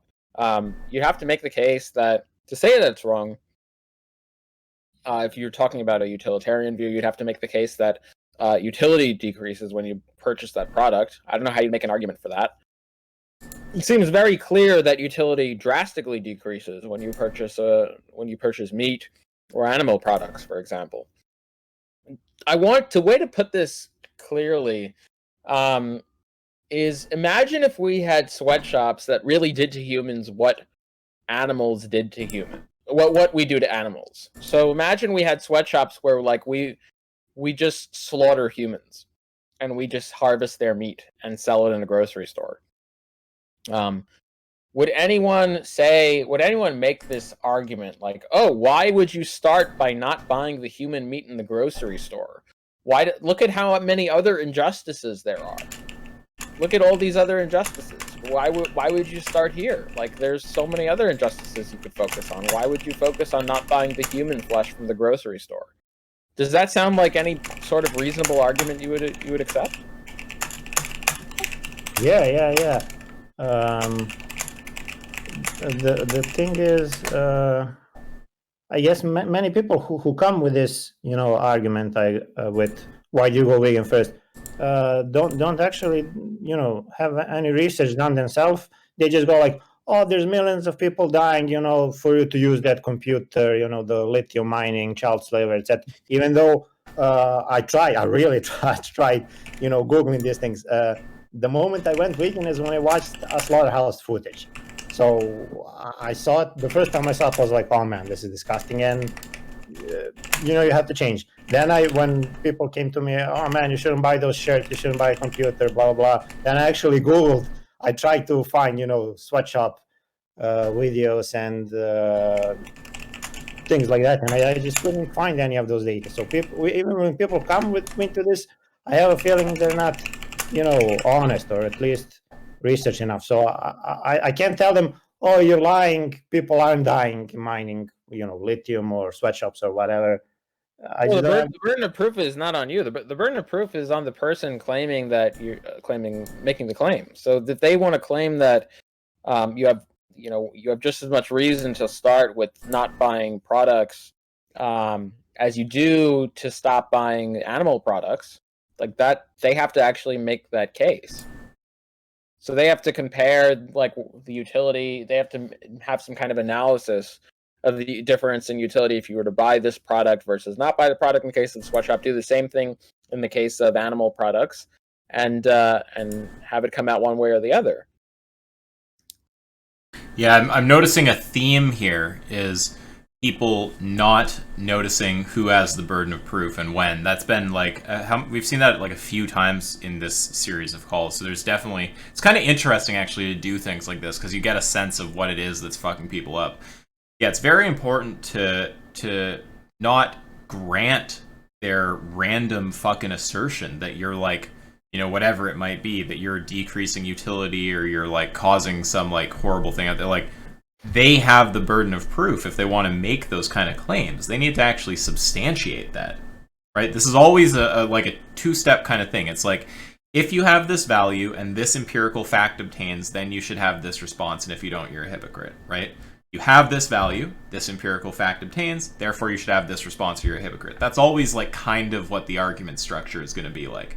And you just have to get the other person to actually clearly spell out the structure. They'll often make crazy claims about what your value is, like assume you're some insane like negative utilitarian who wants to like, you know, just stop suffering it at any cost or something like this.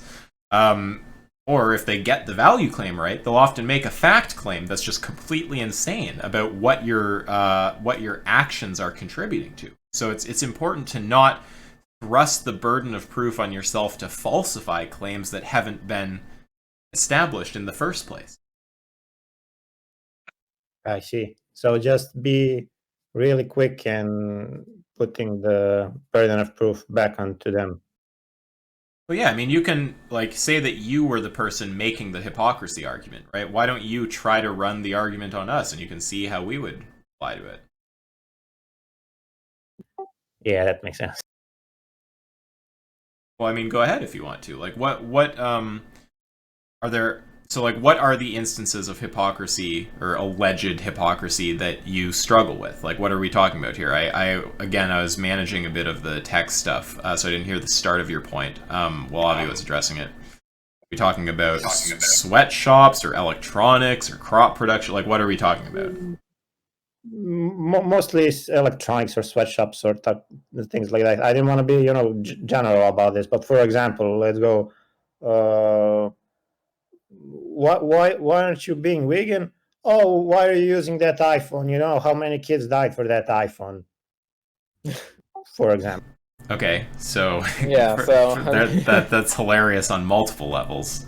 I'll point out one, and then you can do the other. So actually, I'm pointing out two, but the empirical one's longer, so you can do that. So the first point is just that, with all of these, it's like the fact that I'm a hypocrite, even if I grant you're a hypocrite, doesn't establish that the thing you're doing is okay, right? So like throwing the argument at me like that is just a garbage move from the get-go. The second point, just talking about whether it's actually the case that I'm a hypocrite now, not just about how stupid the general kind of move is that they're assuming that you have a value there of being anti-death in any context, right? It's like, it sounds like one of the premises is that you're against all death, but that's not the position, right? Like, there's instances where death will be justified. But then the most important thing is the empirical claim, and I'll let Avi deal with that one. Yeah, I mean, you have to actually show that there's more, again, like, you have to show there's more utility in there's a net utility, number one, there's a net utility drain for purchasing iPhones, as opposed to net utility increase. Number two, they also have to make a further empirical claim that the difference in utility is greater for that iPhone case than it is for the animal agriculture case. So there's two claims being made here. So the claim here is that you have more of a reason to start with not buying the iPhones instead of starting by not buying the animal products. So they need to actually show that there's a utility drain by buying the iPhones. They also need to show that that differential, that utility drain, is actually a greater utility drain than in the animal agriculture case, buying animal products. So they need to show those two things. So what's the argument for that? Well, so if I go with that, and then somebody also replies, but can you show that not buying, animal products also increases utility? Can you show that not buying animal products also increases utility? That being vegan increases utility. Oh, being vegan. Oh, okay. Yeah. No, so it seems. Well, look. Yeah, it seems like you would. This is something that would be pretty obvious. If you were to ask the question in the human context, like let's say we were to decide to not farm humans into existence, to keep them in cages and not to slaughter them, the question is, would that increase or decrease utility? Almost everyone would have a completely obvious answer to that, and I don't see why it would be any different in the animal case. Yeah. I got it. Nice. Yeah, right. And technically, that's just a point by analogy. It's not necessarily establishing it is the case in the human context. But if you want to do it the most easy way, like you could directly do it in the animal context and just point out like the kind of like amount of suffering that's generated for a bit of food. I don't know why Troy is pinging me right now. But you could also, a really easy way is start in the human context, and then people will grant that way more easily, right? Often you won't even you won't have to do much work at all there. They'll be like, well, yeah, of course, like it decreases utility to just like slaughter a guy to get like 200 hamburgers or something like that. Like barely anyone's gonna like challenge that and be like, no, like, I mean, I think there's gonna be more well-being from like eating those burgers than like that person would have in their life, and that all the other people affected by them would have from like them being around. Like that seems insane, right? So you can start there where it's most obvious. Then you can name the trait over to animals. They're not going to be able to really break the symmetry in meaningful ways. They might say like less people would be upset by it or something, but as you make those modifications on the human case, they're not going to seem particularly strong. Like we're still going to say, yeah, even if we don't count like the other people who'd be upset, that person's still going to have more well-being than you can get out of like a fucking like a cart of hamburgers or something like this. When you start saying they're disabled, it's still going to be the case, you know, etc. So yeah, that's so I was just pointing out to what Avi said. You can just often just analogizing to the human case is enough to get them to grant it. You don't even have to make the empirical case in the human context. But if you do need to, it's pretty easy to just compare. Like everyone can picture kind of how much well-being they get from some burgers, and everyone can picture.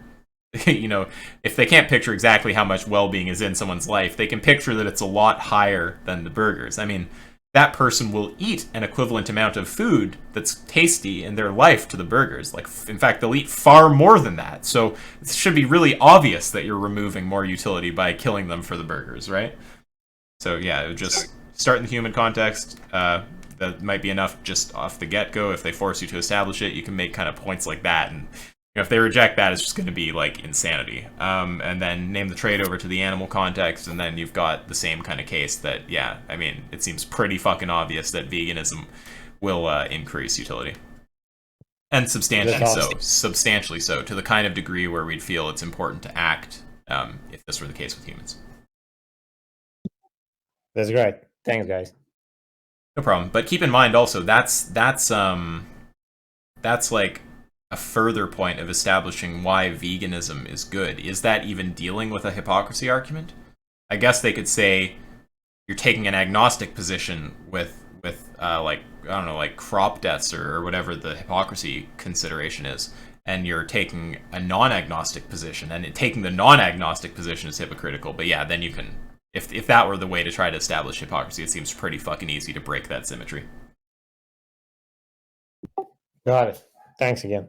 No problem. Do you have anything else, even if it's more of the same, if you're still tripped out by this question? Anything else you want to ask about? Arguments you want to run?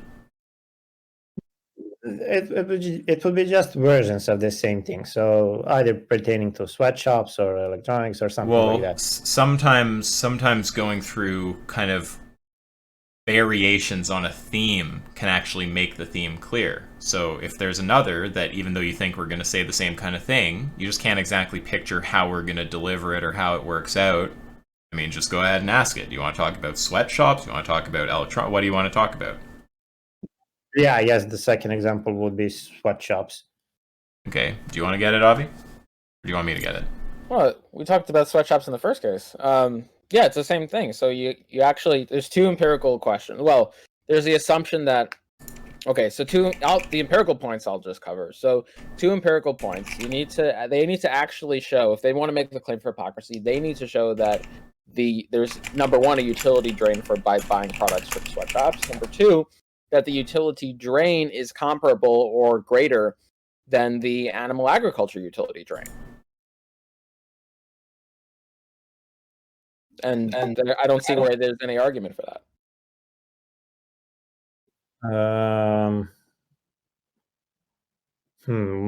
So I guess someone can easily say, you can really easily buy, this shirt instead of a Nike shirt or something like that. But what's the argument that buying the shirt from the sweatshop drains utility? Right. This is important, right? You don't want to accidentally mix these two thoughts in your head, okay?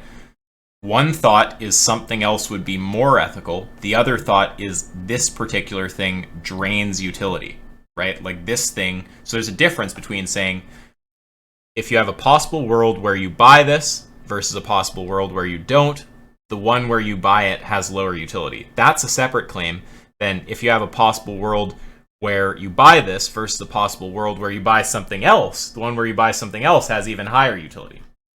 Those aren't the same. Oh, I see. Right? Like, so you could say, like, for example, say someone gives to, like, I don't know, like sick kids hospital or something, and you're like, well, look, like, you could give more, you could do more with your money if you gave it to against malaria, right? They could grant that and nonetheless hold the view that they increased utility by giving money to sick kids, right? It doesn't follow from there being something that does even more to maximize utility that the first thing actually decreased utility from the prior state. So you don't want to mix those two thoughts in your head. So when you go, oh, you could buy from like fair trade or something, which by the way, fair trade, as far as I can tell, is a total scam. And we could talk about that too. But if someone tries to say something like that, like say we have some hypothetical version of fair trade that's not a scam, and it actually is like a better way to purchase, right? It still doesn't follow that buying from the sweatshop makes things worse than the prior condition. Yeah, that makes sense. So yeah, with sweatshops, just like Avi said, right? So firstly, it's kind of the same thing with all these arguments. You can think of it sort of like modus ponens. It's just like fact claim, value claim, hypocrisy. Therefore, hypocrisy if you don't have a certain action claim. Okay, then the next premise, fact claim, the next premise, value claim. It's not strictly modus ponens, but you know, it's like similar kind of idea. You set up an implication that has like a kind of conjunction as the antecedent, and then you prove both parts of the antecedent. You know, then next premise is going to be fact claim, next is going to be value claim, then you get to the hypocrisy thing, right? So it's always kind of like, first of all, are they capturing your values properly? If they're assuming some insane position like negative utilitarianism, that's the first problem. And the second problem is the empirical claim, right? If they're saying that utility goes down from an action, like buying from a sweatshop or some shit like that, it's on them to actually establish that that's the case, and they never have an argument for it at all. How would you most easily say, ask exactly that? What's the argument? I mean, I think that's pretty good right there, Bep. What's the argument? Yeah. Sometimes things are simpler than they seem, right? Sometimes it feels like you have to construct some elaborate framework to deal with things, but this is why it's important to be sensitive to the burden of proof, right? It's the other guy making the claim. What's the fucking argument that buying a shirt from like China or something actually makes the world become worse? It's not clear at all. Yeah, right. I mean, it seems natural. I think when I asked maybe once in an argument, what's the argument, for negative utility? Someone was like, "Oh, I can't believe you're asking that," or something like that. But I realized this is not. That's just an appeal to incredulity, though. That's literally a logical fallacy. That response right there. You can you do that with whatever claim you want, right? Why do you think that, like, I don't know, like, why do you think astrology is true? It's like, what, are you crazy? It just seems so obvious. Like, how could you possibly not think astrology is true? Like, what the fuck's that? It's obviously a fallacious mode of reasoning. Why would anyone be persuaded by that ever? Yeah. And then, you also were talking about electronics. I mean, hopefully you're noticing the theme here, but it's the same kind of thing, right? Value claim, empirical claim in a conjunction implies you're a hypocrite if you don't do some given thing. Value claim, empirical claim, therefore, you're a hypocrite if you don't do some given thing. It's always that kind of form, right? So, same thing. First question is, what is the value that they think that you're violating here? And then, if they capture your values accurately, then what is the empirical argument, right? Why do we think buying an iPhone decreases utility? And also, one little intuition pump. I already kind of said this, but when you think about the sweatshop or something, this is a thing that a lot of people do. Okay, sorry to go back to the sweatshop, but it applies actually to probably like most or all of these. So what people do in their head is they picture a condition that's bad somewhere else, right? They picture like, yeah, sweatshop fucking sucks. Like we've all seen like documentaries or little clips or something about what it's like in a sweatshop. That's obviously horrible, right? But then they jump from that to boycott. And I actually assume a lot of people do that with veganism and therefore have a kind of weird reason for being vegan too, actually. But that move is totally fucked, because that move is assuming that the boycott will actually make things better on the other end. Now, it happens to be the case in terms of veganism, because veganism's disanalogous. It's not just like, oh, there's workers who are, in suboptimal conditions, and if we stop buying the product, then, they're going to be, there's no reason to think their conditions will be better, right? People work the best jobs they have access to. Presumably they'll be in lower quality work for less pay. I mean, with veganism, there's a total disanalogy there, because it's not just about the workers. There's also the Holocaust victims. This is just this glaring, massive disanalogy, right? But yeah, the jump that people make there is they jump from X is suboptimal to boycotting X actually improves the state of affairs. And that's just a leap that you can't make with a lot of these cases. And it's the disanalogy with veganism, where there's a Holocaust there of victims, that makes you able to make that further step in the case of veganism. And then just to talk about the electron... Sorry, you wanted to say something to that? I was going to hit your electronics question, but I felt that was important. Yeah, I actually got to this exact point in one discussion once. And when I mentioned, about veganism and the supply and demand, somebody was like, because of some very stupid YouTube video, supply and demand isn't true, because if you start boycotting some of these products, animal products, for example, then they'll start making even more of them to, for whatever the fuck reason. I don't even know. Whatever the fuck, that whole whatever the fuck part is the absence of a proof of the claim they're making, right? If it's whatever the fuck, then why the fuck would we believe that? There are really hilarious far left positions that any of the serious leftist intellectuals that I know would just laugh at stuff like this. But there are people who think that the capitalists manufacture 100% of demand. I know this is just hilarious, but there are some people who think shit this stupid. So even if you stop buying meat, there'll be just absolutely no change in the amount of meat that's consumed, or the growth rate per year, or however exactly it's framed, because the capitalists will just increase their fucking I don't know, their malicious marketing powers to compensate for any amount of demand drop. Even if you go to some reductio, say 50% of people go vegan, you think they can somehow manipulate the rest of the people enough to make them buy the products to compensate for 50% of the population? It starts seeming insane, but there are people who think crazy shit like that, for example. Yeah, exactly. So with the electronics, same thing, right? It's always the same kind of structure. Empirical claim conjoined to value claim implies you're a hypocrite if you don't do some given thing. Empirical claim, value claim, therefore you're a hypocrite if you don't do some given thing. Okay, what's the value claim, right? What value do they think you would be violating, assuming the empirics work out some given way, if you buy an iPhone? And then if they capture your values accurately, you can talk about the empirical claim. If they don't, then they already failed.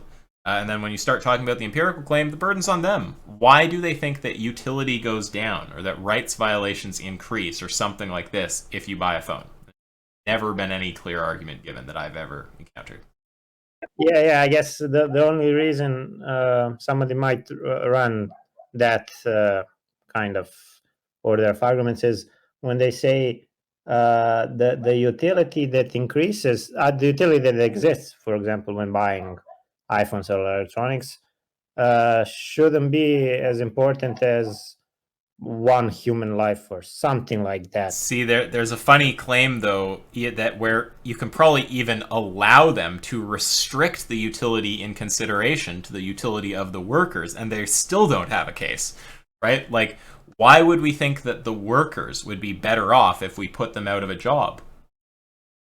No. I guess they aren't referring to to the workers in this case, but to, for example, I don't know if this is even true, by the way, but for example, somebody would go, what about the kids mining cobalt or something like that? I don't even know what cobalt is. Right. Okay. Well, I know you have thoughts on this one. You want to go, Avi? Well, with the kids mining cobalt, I actually did look into that, and it's not clear that I would have any reason to if buying one product is a reason for me to incentivize kids mining cobalt for one major product, or like an iPhone over like a Pixel or a Galaxy or whatnot. And when I did look into how they were like ascertaining these things, it was very, very sketchy. There was no real empirical analysis of it. It was like grades that they were just pulling, more or less pulling out of their ass. So on the empirical case, like if you think you could have a better empirical case than that, then fine. But I haven't seen an empirical case that actually is the state of affairs, that not that it's not happening, just that it would actually be affected more so by buying one product rather than another product. Yeah, a lot of these things are just the results of like insane, fucked up labor standards in some other country, and there's no reason to think that the situation would be better for these people if you weren't buying those products. If they're enslaving children or something like that, which, by the way, granting points about slavery is going very far for the other side. Like, those cases, it's kind of like what Avi said before, where the amount of instances and the amount of instances will decrease the more propositions you add to how evil the exploitation is, and the difficulty in proving will increase, like inversely, the more propositions you add to the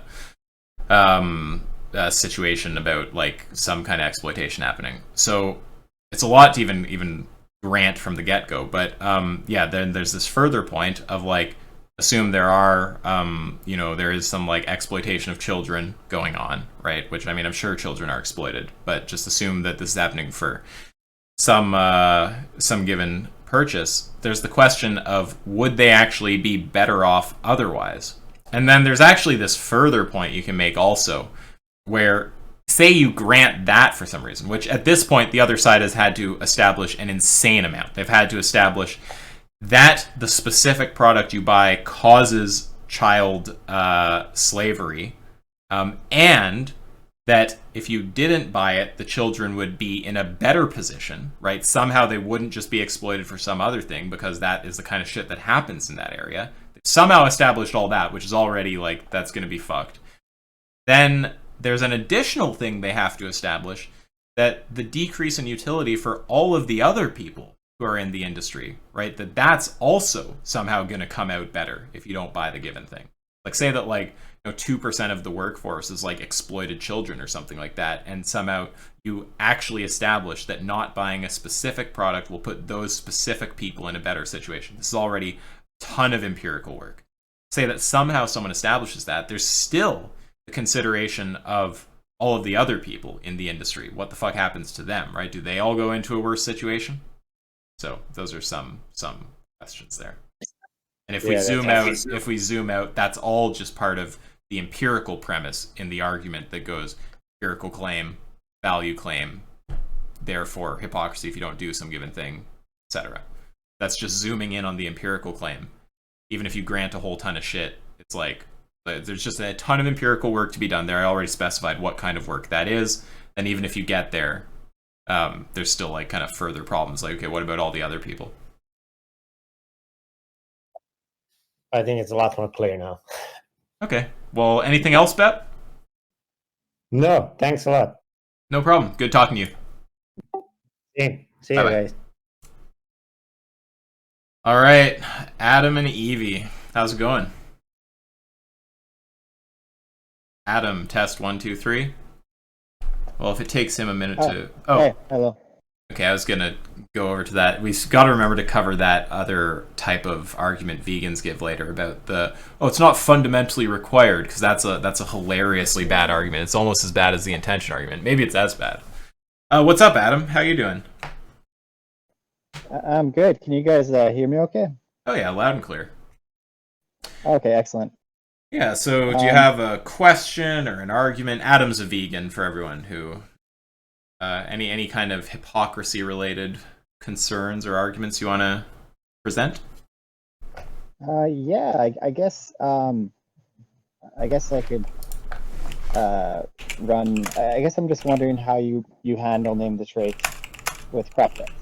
I know the crop depth thing is probably simple for you guys, but I guess I'm just wondering, like presumably right now you buy products which are likely involved in death of animals, right?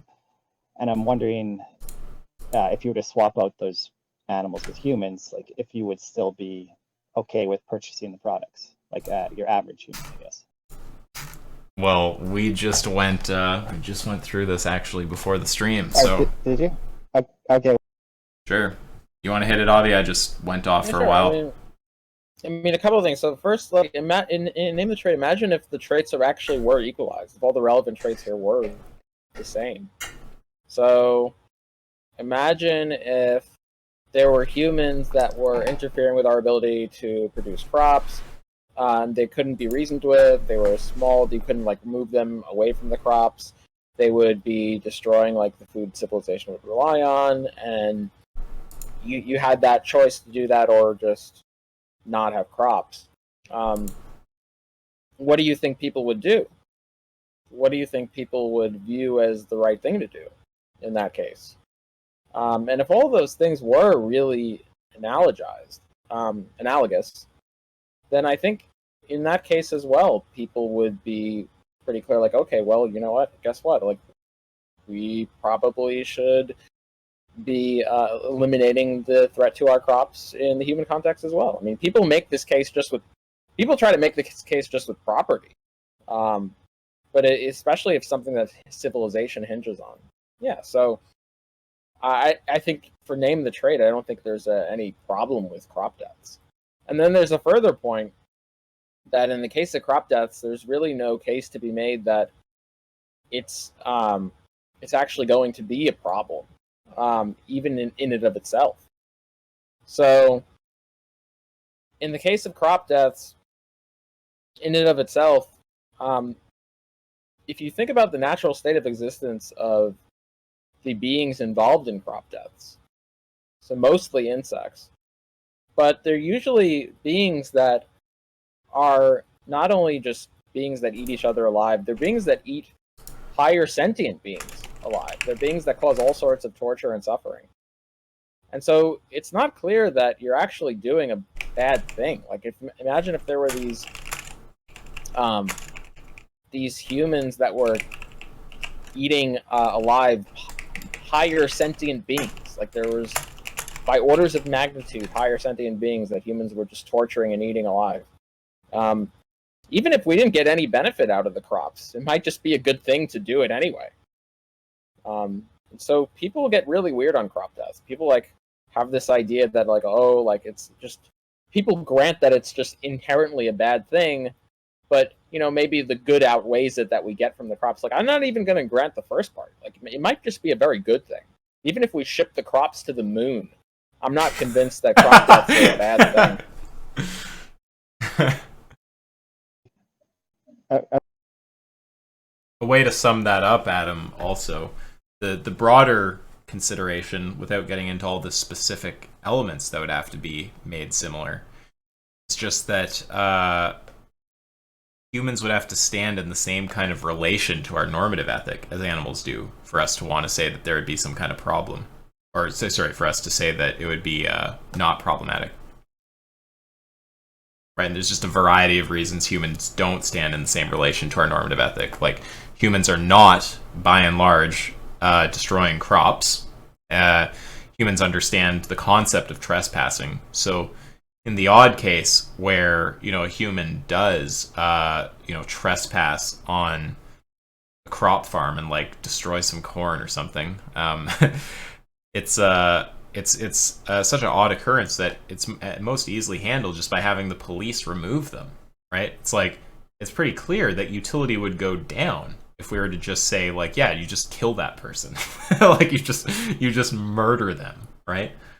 But in the animal case, what is the argument supposed to be that utility would actually go up if or if there's another concern than utility, that it would be, improved if we did not produce crops. Yeah, I wouldn't have a. You got to hold push to talk. Sorry, my thumb slipped off here. That's okay. You gotta really make sure to do that, Adam. It kind of seems like it's being phrased as a dichotomy between keep producing crops or stop producing crops. And I guess I'm wondering. You were doing fine before, but yeah, you gotta hold the push to talk. It doesn't work that well on this phone. Can I turn that off, or is it not allowed on this? As long as you're not gonna echo a bunch, we'll let you turn it off. Let's see. All right, you should be able to use voice activity.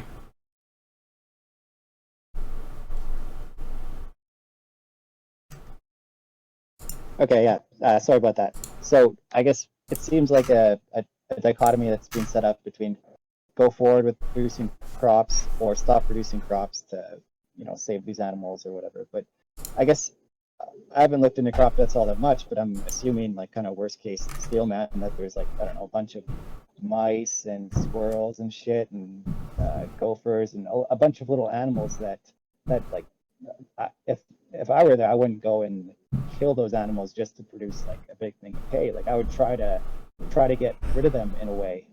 So like I'm not saying that we should boycott all crops, but like I guess I'm just not sure what to do because like I don't see a product I can buy that where I can make sure, or at least try to make sure, that some effort has been made to like get rid of the animals before killing them. Kind of like you're starting from granting too much, so it's weird. Like I feel like vegans sometimes need to be walked through this like a few times in a row before they start like really clearly seeing what the problem is. Like you're not comparing the situation of buying the crops to the situation before.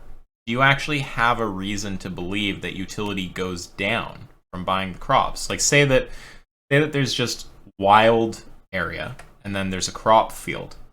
Do you actually have any reason to believe that there is more suffering, for example, in the crop field? No, I guess not. Right. So now all you're talking about is doing something to like optimize the good, right? Now, there's this concept we sometimes talk about, which is like consequentialist slavery, where like you can always say that with any moment of your time, any dollar of your money, there's something you can do that maximizes well-being to a greater degree. But I mean, if you take that kind of position, then fair enough. We don't take that kind of view. I think that's pretty ludicrous. But it's not. It's still not establishing, right? Just because they're, and I hope that everyone watching this sees the similarity in the like problems with how people are thinking about this thing. Some of the real common themes here: not noticing who has the burden of proof, and another one is this one: not comparing what you're doing to the prior situation, right? And then also this further point about equivocating between the fact that there's something you could do that's better than what you're currently doing, and whether the thing you're currently doing actually decreased utility from the prior state. I hope that everyone's noticing these are themes of like how vegans manage to get themselves like confused about these topics. So just think about that for a second, Adam. Like if you say there's option B, which is more, which maximizes well-being to a greater degree than A, and there's option A, which maximizes well-being to, or which, we'll at least say we're agnostic about it relative to, let's say, I don't know. Here, let me give some. Just let me restart. Okay, so there's A, and then there's B, which we're agnostic about the utility differential between it and A, and then there's C, which has higher utility, right? Now, the fact that we can say C has higher utility doesn't mean that a switch from A to B actually decreased utility. Yeah, I agree with that. Right. So, sorry, go ahead. I was just going to say, I understand that, and comparing to as it was before, if it's just wildland or something. But like, what about, like, I'm sure there's certain crops, like I haven't looked into this, but like legumes compared to like wheat or something, like maybe one is associated with more crop deaths, and if I guess, okay, so what I'm going to be comparing is I can eat item A or item B. Item A, if I purchase it, it's more likely to. Oh, but I guess then it gets back to what you said before about I would have to, like, if item B was wheat and I wanted to buy wheat, but I realized wheat causes more deaths than item A, which is like legumes or something. Buy an item. Yeah, I guess I'm just not quite sure. Like, I feel like I should buy the one that causes less deaths. Avi, I know that how do this you? is Yeah, I mean, one you've thought through in a lot of detail, because this Like, was, we were wondering if someone would raise the question of within the like, because what you're doing presumably is within the vegan foods, aren't some vegan foods more ethical than other vegan foods, and why shouldn't we restrict our diet down to just the select few vegan foods that we believe have the best utility consequence? That's the idea. Yeah, I guess. Yeah, I guess, but Yeah, I don't sorry, wanna we're get not too trying to crazy, like but laugh at it to like be mean or anything. It's just, it's funny because like we have seen people try to do this before, and yeah, here I'll let Avi respond because he's thought this one through. I heard you say it in the amount of context detail. of crop. I heard you say it in the context of crop death specifically. Well, the first thing I want to point out is the same thing I pointed out before. Like, again, it's not clear if you want to say that there are some crops that decrease crop deaths relative to others. It's not clear that's a good thing. It's not clear that you should be seeking to reduce crop deaths, in my view. I don't actually see a case for that. Vegans are going to be so tripped out to hear Yeah. that because it's very counterintuitive to hear, right? like, but can you imagine this scenario where it would? I can imagine a scenario it would, but I'm not clear on a scenario. I'm not clear why we ought to consider that a good thing rather than a bad thing. Right, Adam, you have to notice also the uselessness of the move of saying, can you imagine a case where the utility calculus works out the way that I want it to, or that I think it might here, right? Because the whole question is, like, we can just grant utilitarianism for the sake of argument, even though technically we're not utilitarians.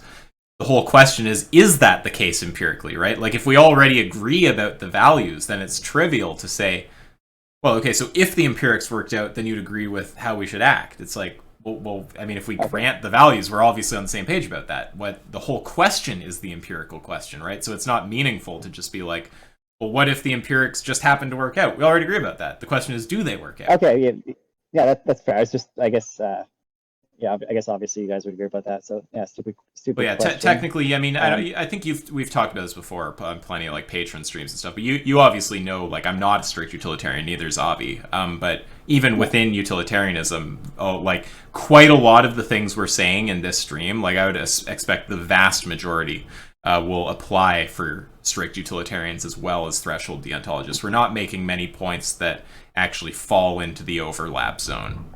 So yeah, sorry, go ahead, Avi. Yeah, so there's that first point. The first point is that, okay, you need to make the case. Oh, sorry, I spoke wrong. I meant the points that fall into the non-overlap zone. Sorry, please continue. So the first, two things. I mean, you need to show that number one, that crop deaths are more likely with one crop than another, and number two, that this is actually crop deaths are actually a bad thing, or a good thing for us to have a reason to purchase one crop rather than another crop. You could or you can, if you just want to say utility, you can do that too. But then the same question would apply. You'd have to say, okay, well, here's the utility differential. It's this specific utility differential, such that it's at a very meaningful level. And in order to show hypocrisy, you would actually have to make the case that utility differential of different crops is at the level or greater than the utility differential of being a vegan versus not being a vegan. Because remember, it's not just The same thing here applies. It's not just that you need to make the case that there's a utility differential between crops. In order to establish hypocrisy, you need to make the case that you have the same reason or more of a reason to make that decision in your life than to make the decision of being vegan in your life. Does that make sense? Yeah, the first part made sense. I guess you have to make the empirical case, but the second part is that just kind of getting back to what Ask Yourself said about? No, this is a different thing. So look, in order Adam, to establish, you've known me for like 2 years. You can call me by my name, but yeah, sorry. Go ahead, Avi. if you want to establish hypocrisy, okay, so if you want to establish hypocrisy, it's not good enough to say that, why aren't you doing this thing, and why are you vegan and not like giving charity? Like that doesn't establish hypocrisy. It could just be that being vegan, someone has values such that they have more of a reason to be vegan than giving charity. The same thing applies here with the crop deaths or with the utility for different crops. It could just be that whatever utility differential is there with the crops is not as great as of a utility differential or rights differential, or however wants to cash it out with animal agriculture. It could just be that animal agriculture has a greater differential. If they want to claim hypocrisy, they need to show that whatever value is in question, it's not only just the differential, but the differential is greater there's more of a differential, or at least in the ballpark of the same differential with that of the differential of being vegan versus not being vegan. That would show hypocrisy. I get that now. Yeah. Okay. Yeah, I'm following. So there's two empirical points that need to be made.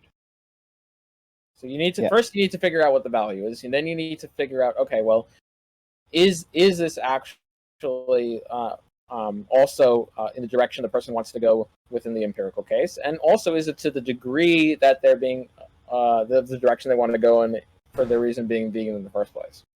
Yeah, all of those are in place. Yeah, exactly. so then and the burden of proof is on them to show that because they're claiming hypocrisy. Right. Yeah. Okay. Yeah, that makes sense. I need to. Yeah, empirical case, and then also the threshold has to be equal to the vegan case, or whatever has to meet whatever threshold you've set. Yeah, that's the important thing. Threshold you set, because it doesn't have to be equal to or greater than the vegan case, because the vegan case could be over the threshold by a bit, right? We might have spoken in an imperfect way or something, but like the point is just that it has to actually be that you're violating your ethics for it to be hypocrisy.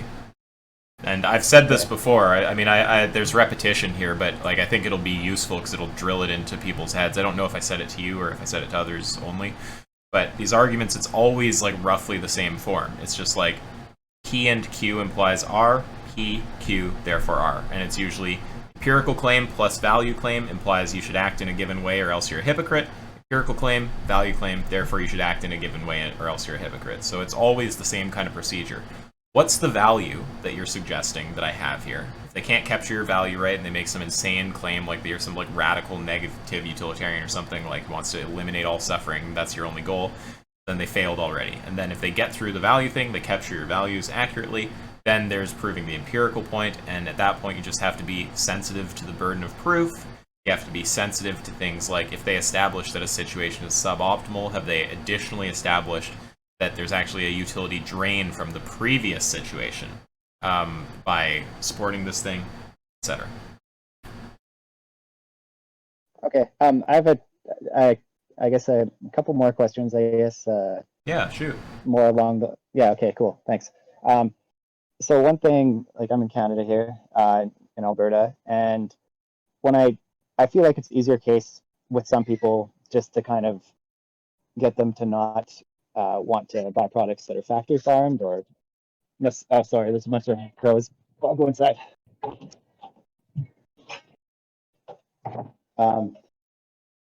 Right, so I was saying that, one second.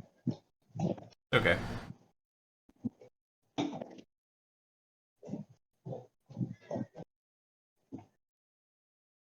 Right, so sorry about that.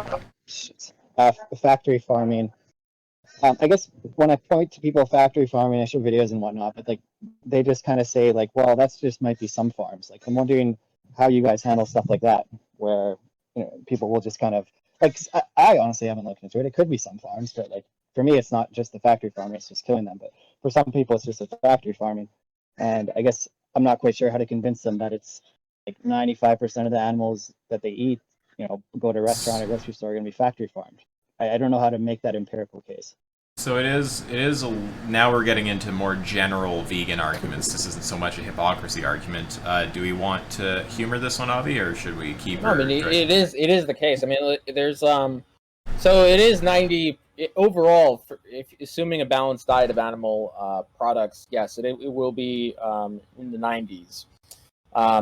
For cows, it's around 70. I think if I remember correctly, it's around 78% of the cows are factory farm cows. But like when it comes to chickens and other stuff, it's like 90 whatever percent. So, and this is just a matter of just showing them the data. So that's number one. Like, yes, it is in the majority of all animals, yes. Overwhelmingly for non-cows, yes. If you combine it all together, overwhelmingly, yes. So there's that.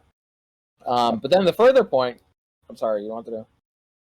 Oh, I was just going to say, I understand you believe that and you've done your research. I guess I just, is there something, I'll take a look at the study archive, but like I'm just hoping there's something there that can kind of help me make the empirical case myself. Okay, well then that's just a matter of getting the data home. I mean, we can look into that, but that's just an empirical investigative matter. But then the second thing, well, the other thing is most of the animals that we eat are not cows. Most of the animals we eat are actually things like either chicken or fish or things like that. So those are in terrible condition. Those are in battery cages. And we also don't want to grant that non-factory farm equals not terrible condition. I've been to family dairy farms, right? Like you're still talking about cows confined to a tiny space, spending huge amounts of their time, often, in many cases, in metal, I don't know what to call these, like systems of like metal railings, like metal structures. Like, they just bring them in there. So here's the calculation, by the way. Oh, sure, go for it. But can we just I'll point this out. Obviously, not being in a factory farm doesn't suddenly mean condition is acceptable, right? We have to point out always that we're going to this like condition that's beyond just that. We're also specifying a ton of other factors as well before we get to the like idyllic like prairie cow or something like that. It's not like all the non-factory farm cases are that. Do you disagree? Oh no, I agree with that. Wait, I was asking Avi though. Do you hear me? No. I agree. Oh, okay, you're just looking at something. No worries. Yeah, sorry. What did you want to say? What's the data? Okay, yeah. So there is a calculation that has been done on this, and it's been. I mean, this has been calculated to death, but. Is there a way I can DM it to you, or can I? He knows his way around the server. Just put it in general or something. He'll know where it is. Yeah. All right, so I'll post that in general. There's a spreadsheet that goes through all the calculations and everything. All right. Thank you. Is that just a matter? Is that just? But the thing is that you don't want to grant. You don't want to grant that, like, even if it's not the case, even if they could show that. They have this magic farm where they treat nice of them, they slaughter them. That's also not something, you would want to be on board with. You'd want to make you do want to make the case that, hey, like if you're actually slaughtering beings, we really wouldn't accept that either. Yeah, and you want to make the case that they've conceded to what percentage of the animals are factory farm, like 99 or something?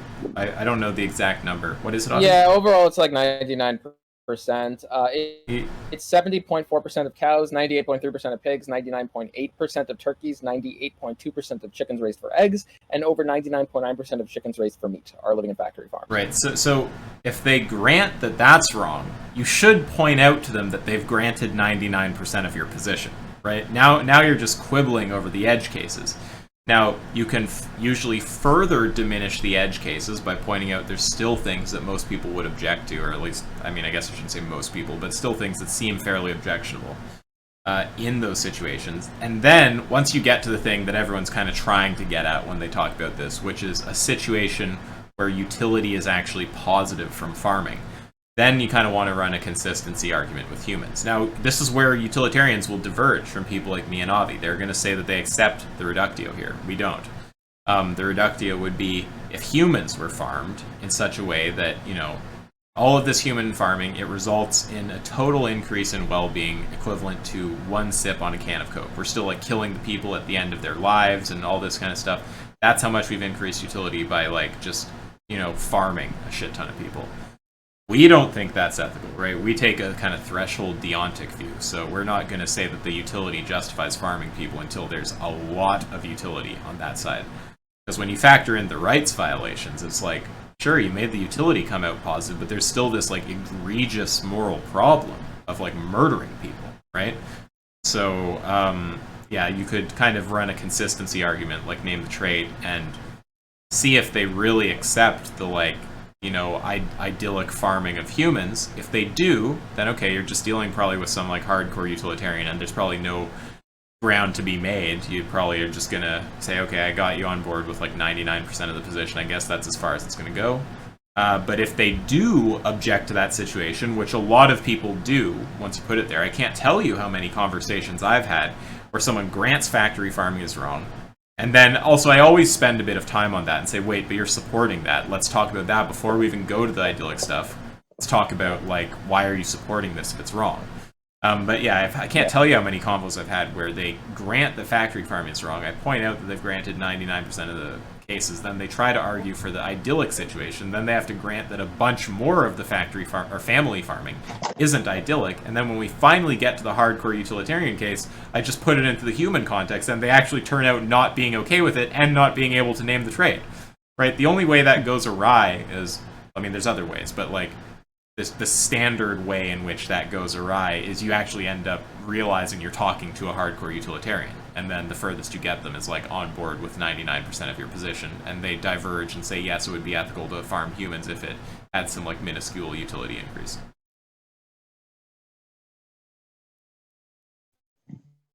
Yep, that makes sense to me. Thanks. I guess I had other questions about TD and rights violations, but it's probably not on specific topic for her. Yeah, I mean, we can cover any of that on like Patreon streams or something.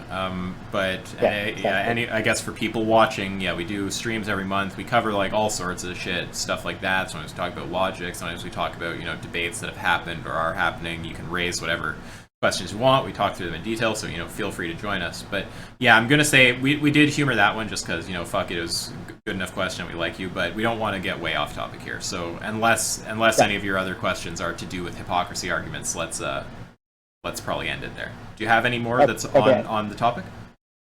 I guess slightly hypocrisy, though. I guess I don't really have an argument. I guess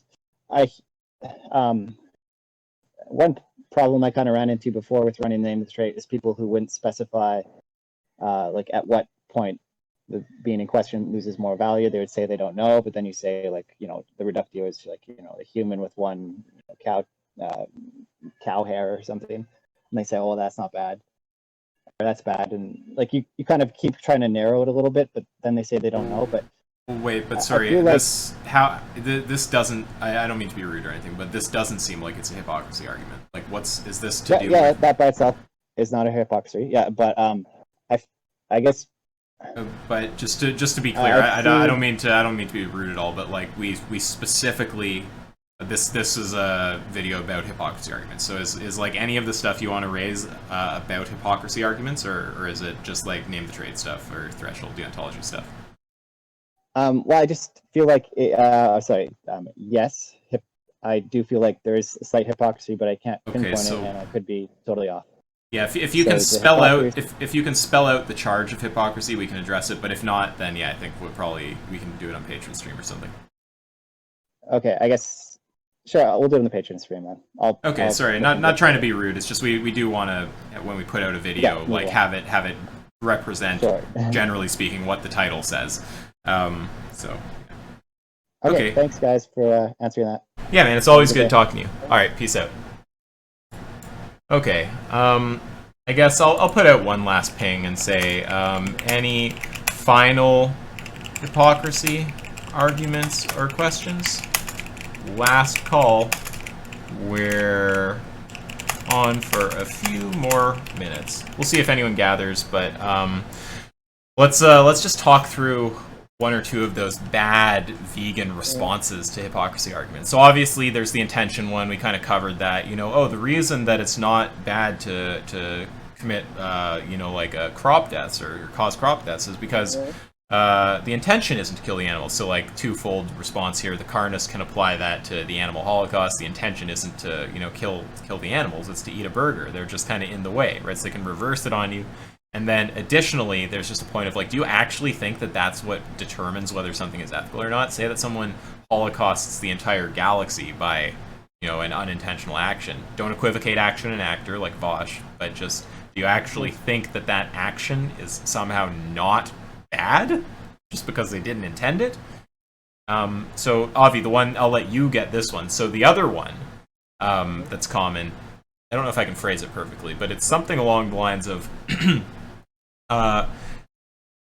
death or suffering or whatever is not fundamentally required for the production of plants, but it is with the production of animals. So that's why avoid eggs in that case? I don't know why you'd be vegan if you subscribe to that. Like producing eggs, it's not fundamentally required that chickens endure suffering for you to consume eggs. Like you could have a discarded egg that you could just consume. It's just it's a contingency. It's contingently something that happens that chickens are tortured for you to eat eggs. Or when you eat the eggs, it's something you create demand for. But it's not fundamentally required that chickens endure torture or suffering for the act of you eating an egg. So if you subscribe to this type of argument, I don't know why you'd even be vegan. Right, and ironically, it's also not fundamentally the case that animals have to suffer for meat. Just like with the intention thing, they can just reverse it on you, and they can just say, well, I mean, look, at some point in the future, like, we'll probably just be able to harvest, lobotomized animal bodies that we, grow or something. Well, they could like be this. a little more steel, man. We could say, okay, it's not fundamentally required at this point in time. Okay, let's deal with that in a second, but because I'll just have to think that through. But just the point I was just making though is like they can say the same thing with animals, right? It's not fundamentally required. It's like, okay, well, we can still do it without. It's not fundamentally required with animals. Yeah, so they can reverse it, and then the idea is if it's not fundamentally required with animals, but the fundamental requirement of death is the thing that makes the action wrong, then we'd get that the animal holocaust isn't wrong, and then. I was going to make another point, but I think it'll also address the potential future stuff that you just mentioned. And that is, why would we care whether it is or isn't fundamentally required now or in the future? The point is just that, or I guess maybe we should talk specifically about the future, whatever. The point is just that who cares what the fuck is fundamentally required? In fact, I think it will apply to now and in the future. If the reality of the situation is just that what you're supporting causes this brutal suffering, what the fuck does a non-necessity of that suffering hypothetically for the thing now or in the future matter? Like, who the fuck cares, right? If they're say that they're slaughtering, let's apply this to plants, right, where it's not even an egg or something, it's something that they would say this is not required for, and let's just grant that, okay? Say that they're, I'll use your example that you sometimes use with the organic stuff. Say that they're slitting children's throats and fertilizing corn with the blood of the slaughtered children. Do you think that because it's not fundamentally required that it would be okay to buy that corn? I mean, that just makes the position look completely fucking insane as far as I'm concerned. Yeah. So yeah, intention is a really bad way to argue whether an action is right or wrong fundamental requirement is a really bad way to argue whether an action is right or wrong. And in both It's cases, also not even true. Like, we do actually intend to kill, like, not when we buy a crop, but like when we're applying pesticides, we do intend to kill the pests. well, yeah, you can break the symmetry in either direction. You could try to break it by being like, it's not intended with animals, or you could say it is intended with pests. Like, they can kind of just break it either way based on how they want to argue, right? Like, it can't, obviously it can't be both at the same time, but like, you could try to go in either direction. So like, both of these, the intention and the fundamental requirement, stupid fucking vegan arguments. Problems with both are similar. So like, first of all, they don't actually like really break the symmetry with animal agriculture. You can argue in the animal case, you know, you could try to say, well, I don't intend to kill a cow, or you do intend to kill pests, right? And like, one way or the other, depending on how you think about it, they'll be able to get that to go through. And then in the fundamental requirement case, you can say, you can go in the vegan direction, you know, it's not fundamentally required for an egg or whatever, or you can, I might be saying some of this backwards, whatever. The point is, in the animal case, you can do the same thing. You can be like, you know, yeah, it's not fundamentally required that a cow die. Maybe in the future we can somehow do that without killing them. And so there's the problem in both cases that these don't actually break symmetry once some pressure is applied to the vegan in response. And then there's the additional problem that, like, we can just create situations where they meet your criteria. Like, it's not fundamentally required, like the slitting children's throats to fertilize corn, or it's not intended, like the person who, you know, accidentally holocausted galaxy. And it just seems obvious in both cases that the action is horribly wrong. So they just seem like bad symmetry breakers and bad reasons to care about something or not. Yeah. Final words? Anything else? Oh, they just brought in one last person. Oh, and we have one waiting. Okay, well, you want to do one or two more? All right. Yeah, that's fine. We do one or two more. Okay. 1 second. Yo, what up, Murmuration? Hi, yeah. I just had a question about how you guys respond to people who say that vegans don't want to like fully minimize the animal death that they cause, like by say hunting deer or something. Wait, what?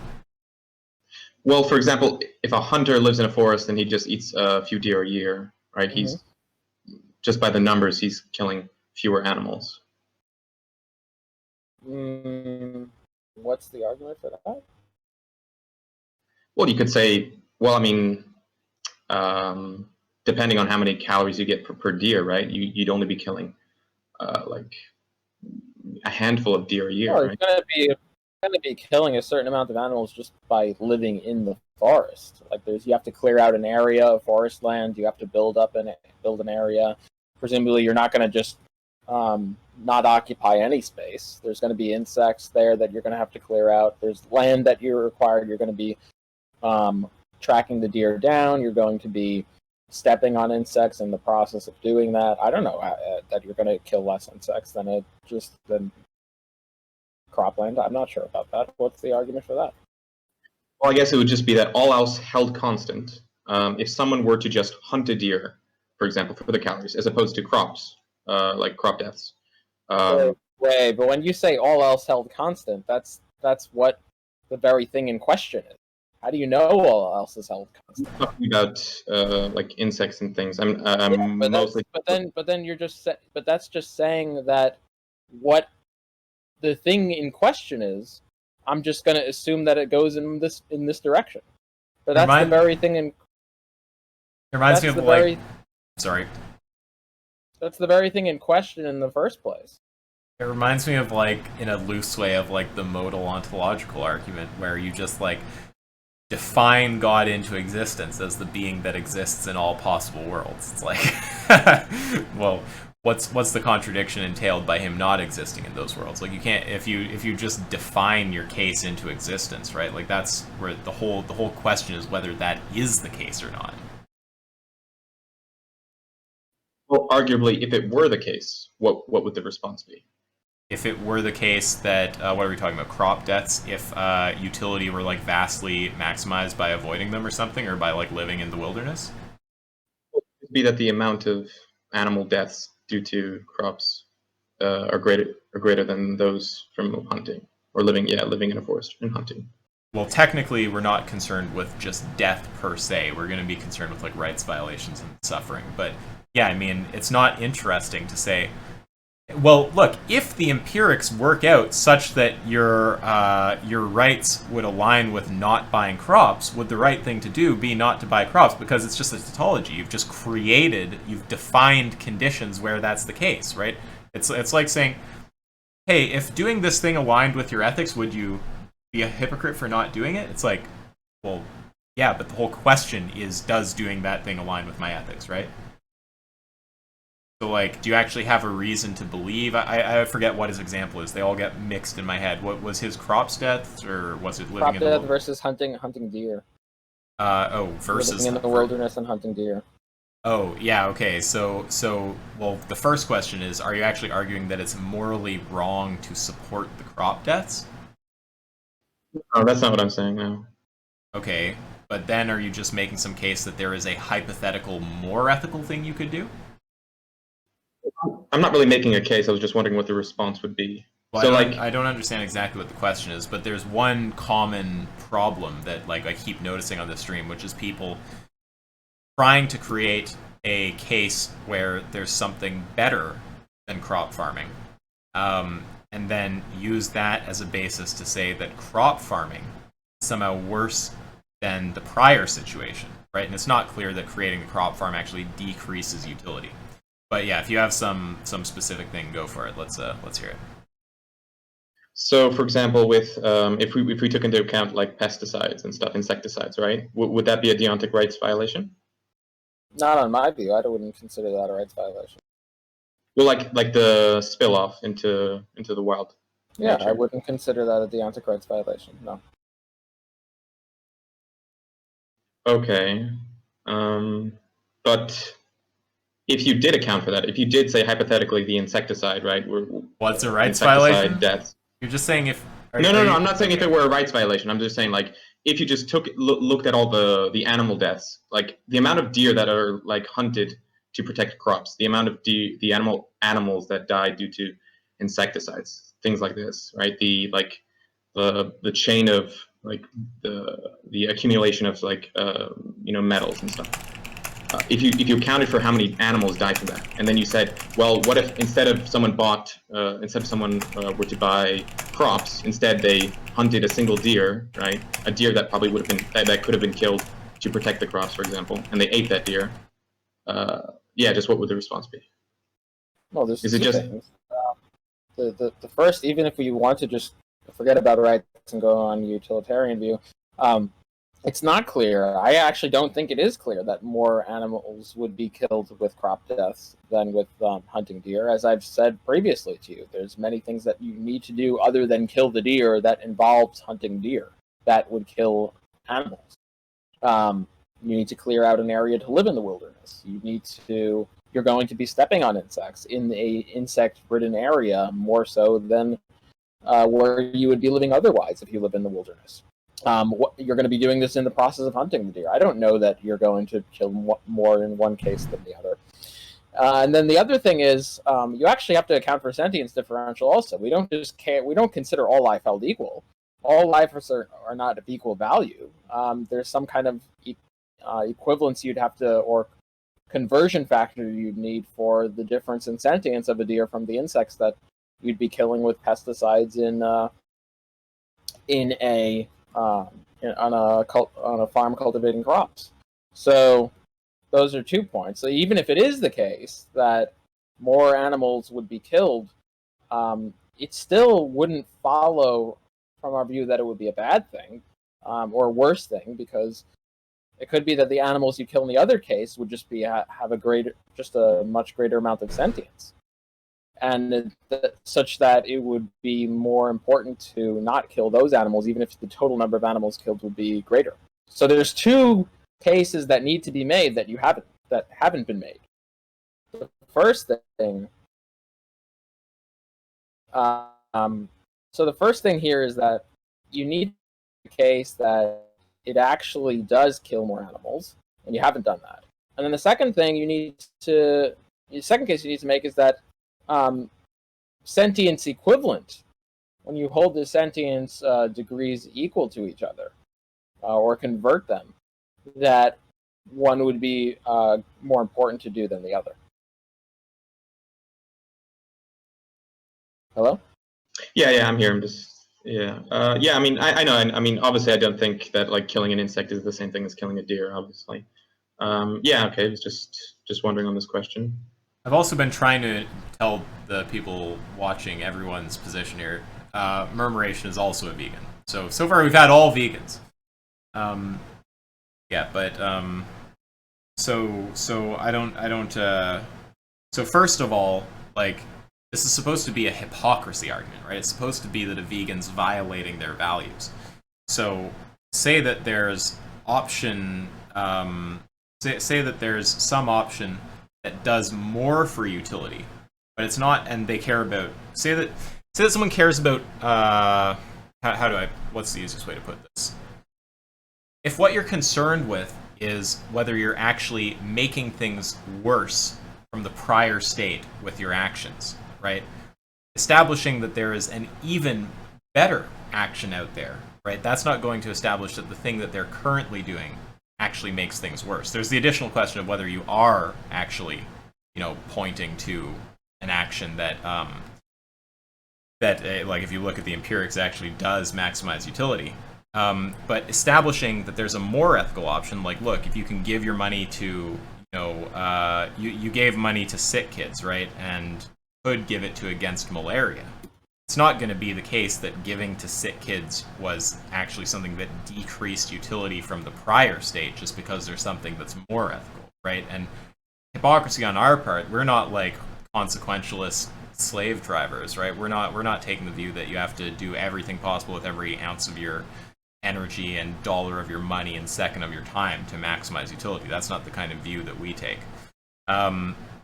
It's not going to follow for us that we're actually violating our values by giving the money to sick kids instead of giving it to against malaria, because we're still doing something there that elevates utility, right? So that's just to say, pointing out that there's another situation that raises utility even more doesn't point out the situation you're talking about decreases utility from the prior state. So if what someone cares about was that, then you wouldn't be showing hypocrisy. Okay, so I said that perfectly. Just to clarify, then, like, if you did all the math and you did all the calculations and you accounted for like the deontic rights violation and you converted all the insect deaths into, you accounted for the levels of sentience that died, and it did turn out that living in the forest and just hunting resulted in fewer deaths per calorie, then that would be the choice you would go with, right? But wait, you keep doing the same thing. You keep just saying, if it turns out that the empirics align with your values, then would you be a hypocrite to not? You can say that with anything, right? If it turns out, the answer is yes. Let's answer the question. Like, the answer is yes, and it's tautologically yes. Right. It's like saying, if it turns out that on your view this is the right thing to do, would it be the right thing to do on your view? Right. I guess I was just trying to get clarification. It's not interesting, right? Like, imagine if I said to you, like, what do you care about murmuration? Are you a utilitarian? Are you a deontologist? What's your normative ethic? I probably care about deontic rights as well as utility. Okay, so some kind of threshold view. So if it turned out being good on threshold utilitarianism to rape children, would you do it? Would you say that that's the right thing to do? Yeah. Look, I was just trying to see how you would evaluate the situation. I was just trying to see what your response was. Yeah, but surely you see how that's not interesting, right? Because all you're doing is you're saying, if the empirics worked out such that your values mandated this action, would your values mandate that action? Well, you baked the fact that they do into the situation you described, right? So it's not interesting. It's like saying... Well, yeah, but I didn't know you were... I don't know what your normative ethics are. Like, is it also deontic threshold? Yeah, I mean, I the way that I say it is like threshold deontology seems to capture my values best. I'm not like hardcore committed to the view. If a counterexample is ever given, then it'll still be the case that it captures my values the best, but there'll be some lack of overlap between PD and my exact values. But yeah, if someone wants an idea of the kind of values I have, I point to threshold deontology. Okay, yeah, I was just trying to clarify that. Thanks. Yeah, no problem. But like, as long as everyone understands that it's not like if this isn't what you're trying to do, then okay, but it's just important because a few people, I think, have done this also. We're noticing some themes with how people argue about this kind of topic. The move of saying, if the empirics worked out such that your values mandated something, would they mandate it? It's not interesting because you've just baked the fact that they mandate it into the situation that you've described. The whole question is whether the empirics work out that way. And we don't have any reason currently to believe they do, unless you have a case like that. No. I haven't gone through the empirics. I was just trying to see, which empirics you do value. Anything you'd say to that, Avi? No.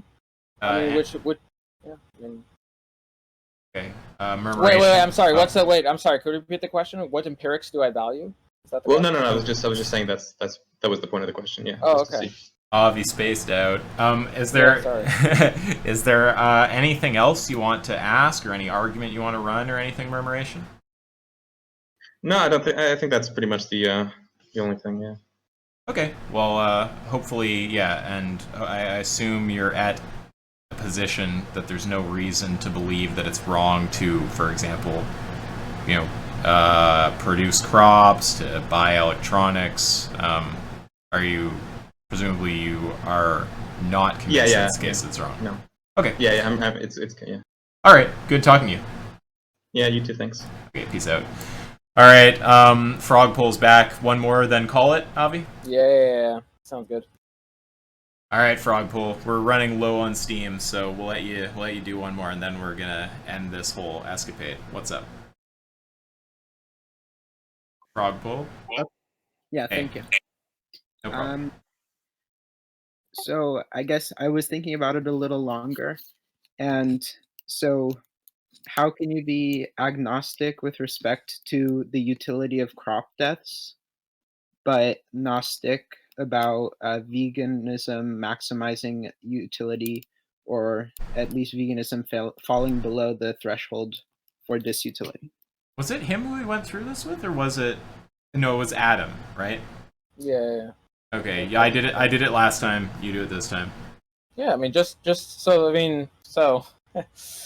so the first case, there are plenty of reasons to be agnostic for the utility of crop deaths. So one reason is their natural state of existence, and utilizing the area.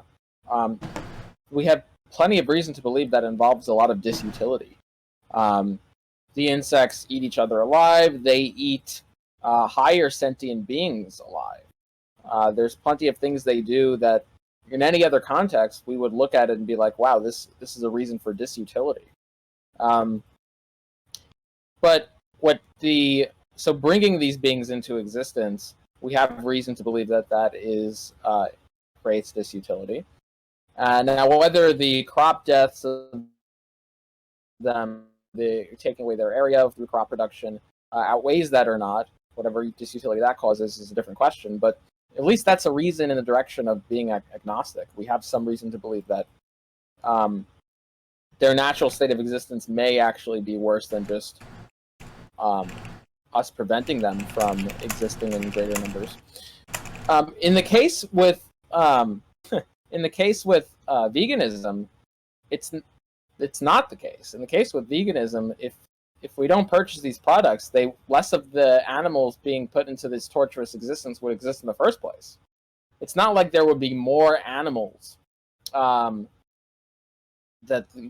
somehow there would just be more animals, and then we wouldn't be sure. We actually, in the land we use to generate animals, we're generating the most amount of them. We're trying to be economical with it. So already, as it is, the animals are just being generated into a torturous existence. I don't see why one wouldn't. It just seems like this analogy is clear. Like, what's the analogy? I accept that veganism likely creates more utility or creates less disutility than animal agriculture, but I feel like if you're agnostic about crop deaths, you can't say that veganism doesn't cause overall some disutility. Wait, on the net? That's like saying that if you're uncertain about the utility effect of producing a wheel, then you have no if you're agnostic about the wheel, then you have to be agnostic about like the car that it's part of. Yeah, right? that's true. Is that not true? Doesn't seem true to me. If you're agnostic about part of it, you can still have very strong reasons with respect to the rest of it.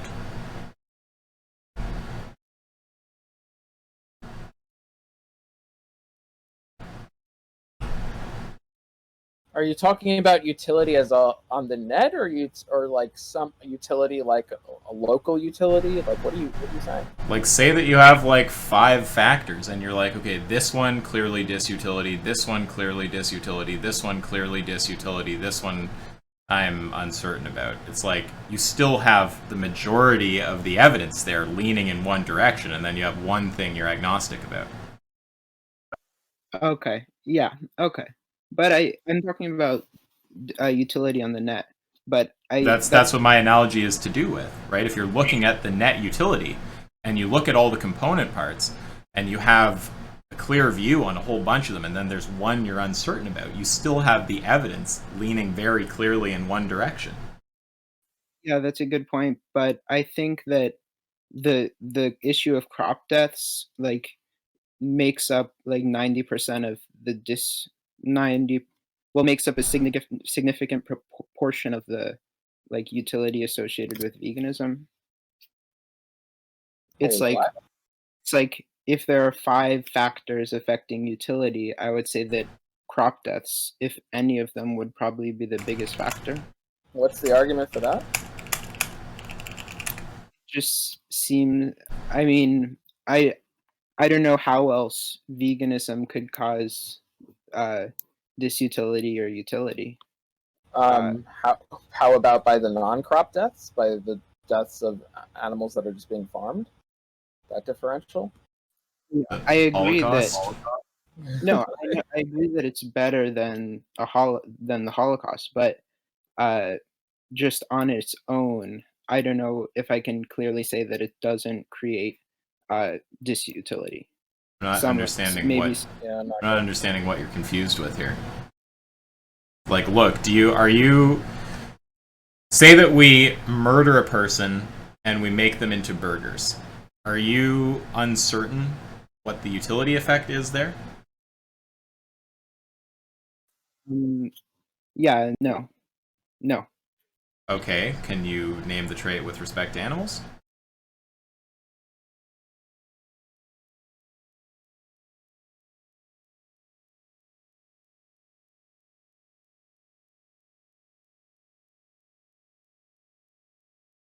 We need the little Jeopardy clock. Like, dun, dun, dun, dun, dun, dun. Hello, Frogpool? Yeah. Yeah. I don't think so.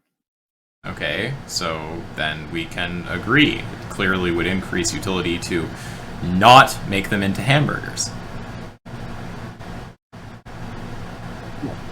Yes, I think I can agree. But okay, and do you think there's a clear case that utility goes down or up from crop production? No. Okay, so then we're just in a situation where we're evaluating one action that has both outcomes, and we have clear evidence leaning one way, and then we have one point that we're agnostic about. What's the induction point to?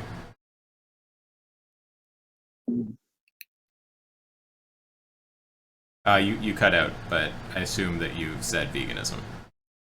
Yeah, Right. There you go. I don't know.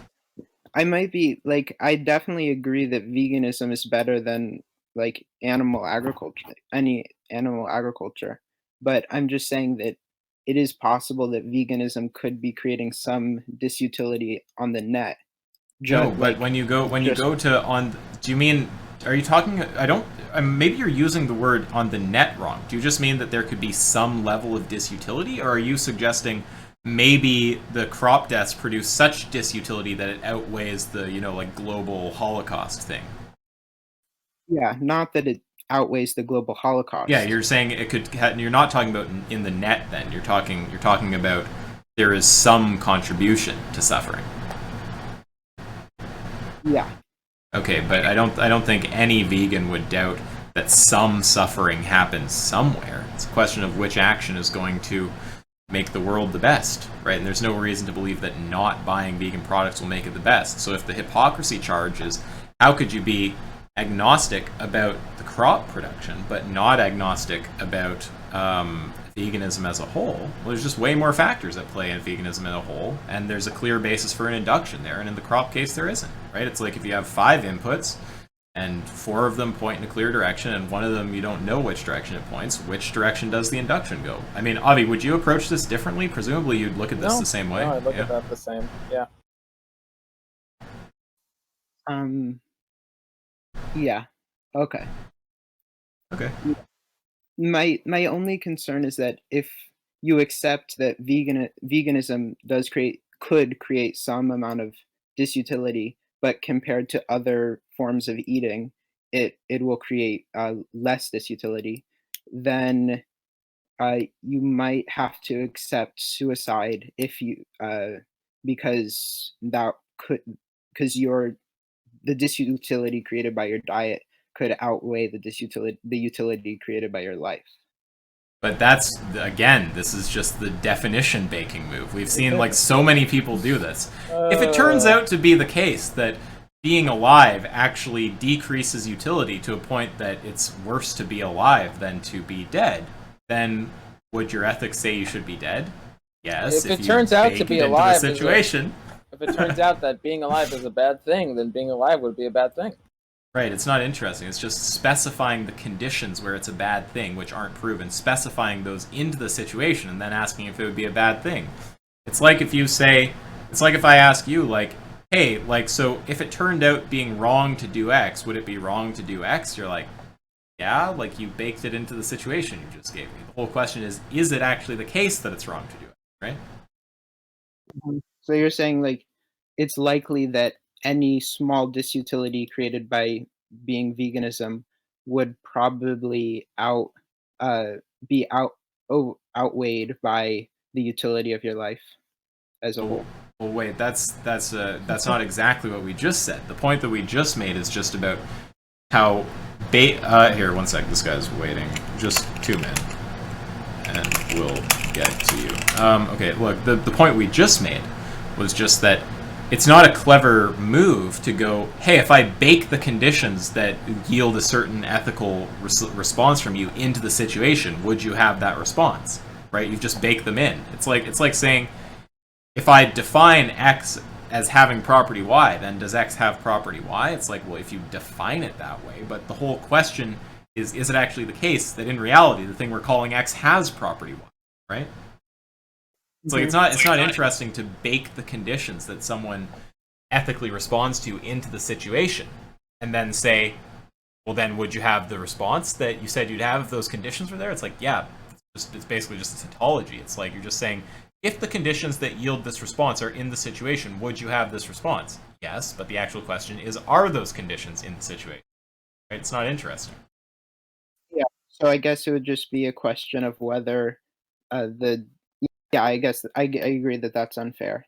So it would be a question of whether... Yeah, it's like, if veganism caused tons of people to suffer, would you not be vegan? You're like, well, like, yeah, like if veganism just caused like holocausts, would you, like, all over the globe, like everyone just got genocided if you're vegan, would you be vegan? It's like, well, no, but that's just baking what I care about into the situation, and that's not actually been established to be the case. And if there's some other question, so I just want to address that, and then if there's some other question floating around about, do we have a reason to believe that utility would be higher if you didn't exist than if you existed as a vegan? We'd need to see an argument for it. Because right now you are agnostic on... Okay, yeah. Yeah, you need an argument that shows that utility would actually be lower if you exist than if you don't. Thanks. Okay, it's good talking to you, Frogpole. Yeah, nice talking to you. One other guy's been waiting. Very final one, right. Last one. Yeah, okay. Very final one. All right, you are truly our last person, anti-tank socialist. How are you doing? Test, test. Hello. Yeah, we hear you. How are you? I'm quite good, thank you. And you? Doing well.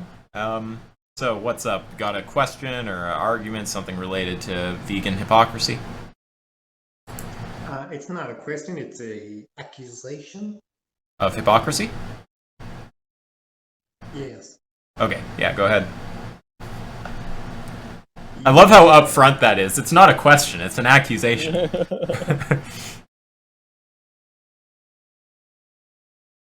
Sorry, go ahead. You are exploiting animals?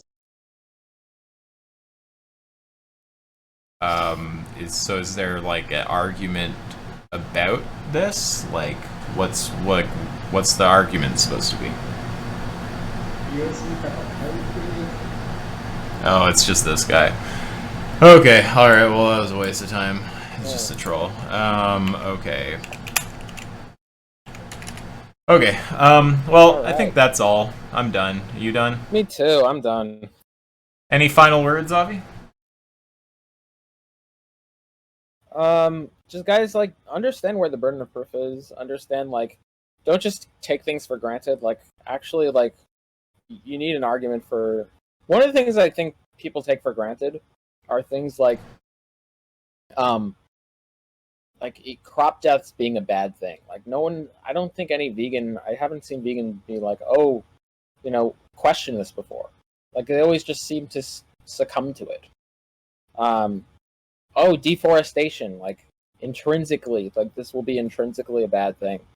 Or, like, biodiversity is intrinsically a good thing. Or all these things, like, if someone's making a claim, they have the burden of proof, like, make them actually establish the case for this. So, yeah, I mean, I would just end with that. Like, don't just... There's way too much in the vegan hypocrisy arguments that are just granted prima facie. That really shouldn't be. Yeah, I would echo all of that, and I would just specify the kind of structure these usually have. Again, I've said it many times, it's usually P and Q implies R, P, Q, therefore R. It's usually empirical claim plus, so if this empirical claim is true and you have this value, then you should have this response or you're a hypocrite. This empirical claim is true, this value you have, therefore if you don't have this response, you're a hypocrite. So there's just kind of like a, like a twofold kind of response. I think that the first premise is fine. Yeah, if you have that value and if the empirical claim's true, then you'd be a hypocrite to not act on it. That's fine. Just target the next two premises, right? First of all, are they capturing your values accurately? They might assume values you don't have, right? You want to make sure that's not the case. Often, these arguments will, like, they'll just say, like, vegans cause death or something like that. And if you actually got them to spell the argument out, there would be a premise there that, like, vegans are against any death, right? And that's obviously not the case. We can all come up with situations where death is justified. Like, for example, say the alternative is more death, just as an obvious case, right? So then if they get the value premise right, then it's that further claim about the empirical premise, right? Like, what is the argument that, for example, vegans decrease utility or cause more rights violations or something like that? And just have a sensitivity to the burden of proof, right? Realize that it's not on you to falsify the claim that they haven't given any evidence for. It's on them to provide evidence for it. Sometimes they'll say something so silly that you can just move to falsify, but honestly, I think it's better to just make people understand the fucking burden of proof than to start counter-arguing things when you don't have to. I'd rather people get a sense of the BOP. And just a few little things to be sensitive to. Be sensitive to whether they're actually saying that a given action decreases utility from the prior state versus whether they're saying that there's some action that would be even more ethical than that action. Be sensitive to whether they're baking their conditions for victory into their, like, they're baking. Just make sure they're not doing the bake-in fallacy where they're going, well, like, if it were the case that well, this is not so much just talking about the empirical premise anymore, but just be sensitive to the baking in. If they're just trying to define into existence a case that you would disagree with, then just say, sure, yeah, in that case I disagree with being vegan, but, like, it's your job to actually argue that that is the situation. And then what was the other common thing people were doing? There's the baking in, there's the not tracking the burden of proof, and there's the, there's just those three, I think. And then the other one was not being sensitive to whether you're actually establishing that the thing in question decreases utility from the prior state, or whether you're just establishing that something else is even more ethical than the thing in question. So, yeah, I really don't have anything else. That's it. These arguments completely fucking suck. I hope you guys have fun refuting them. Have any questions, just come by the server and try to answer them. Thanks for participating, Avi. All right, sure thing. Take care, guys. All right, bye-bye.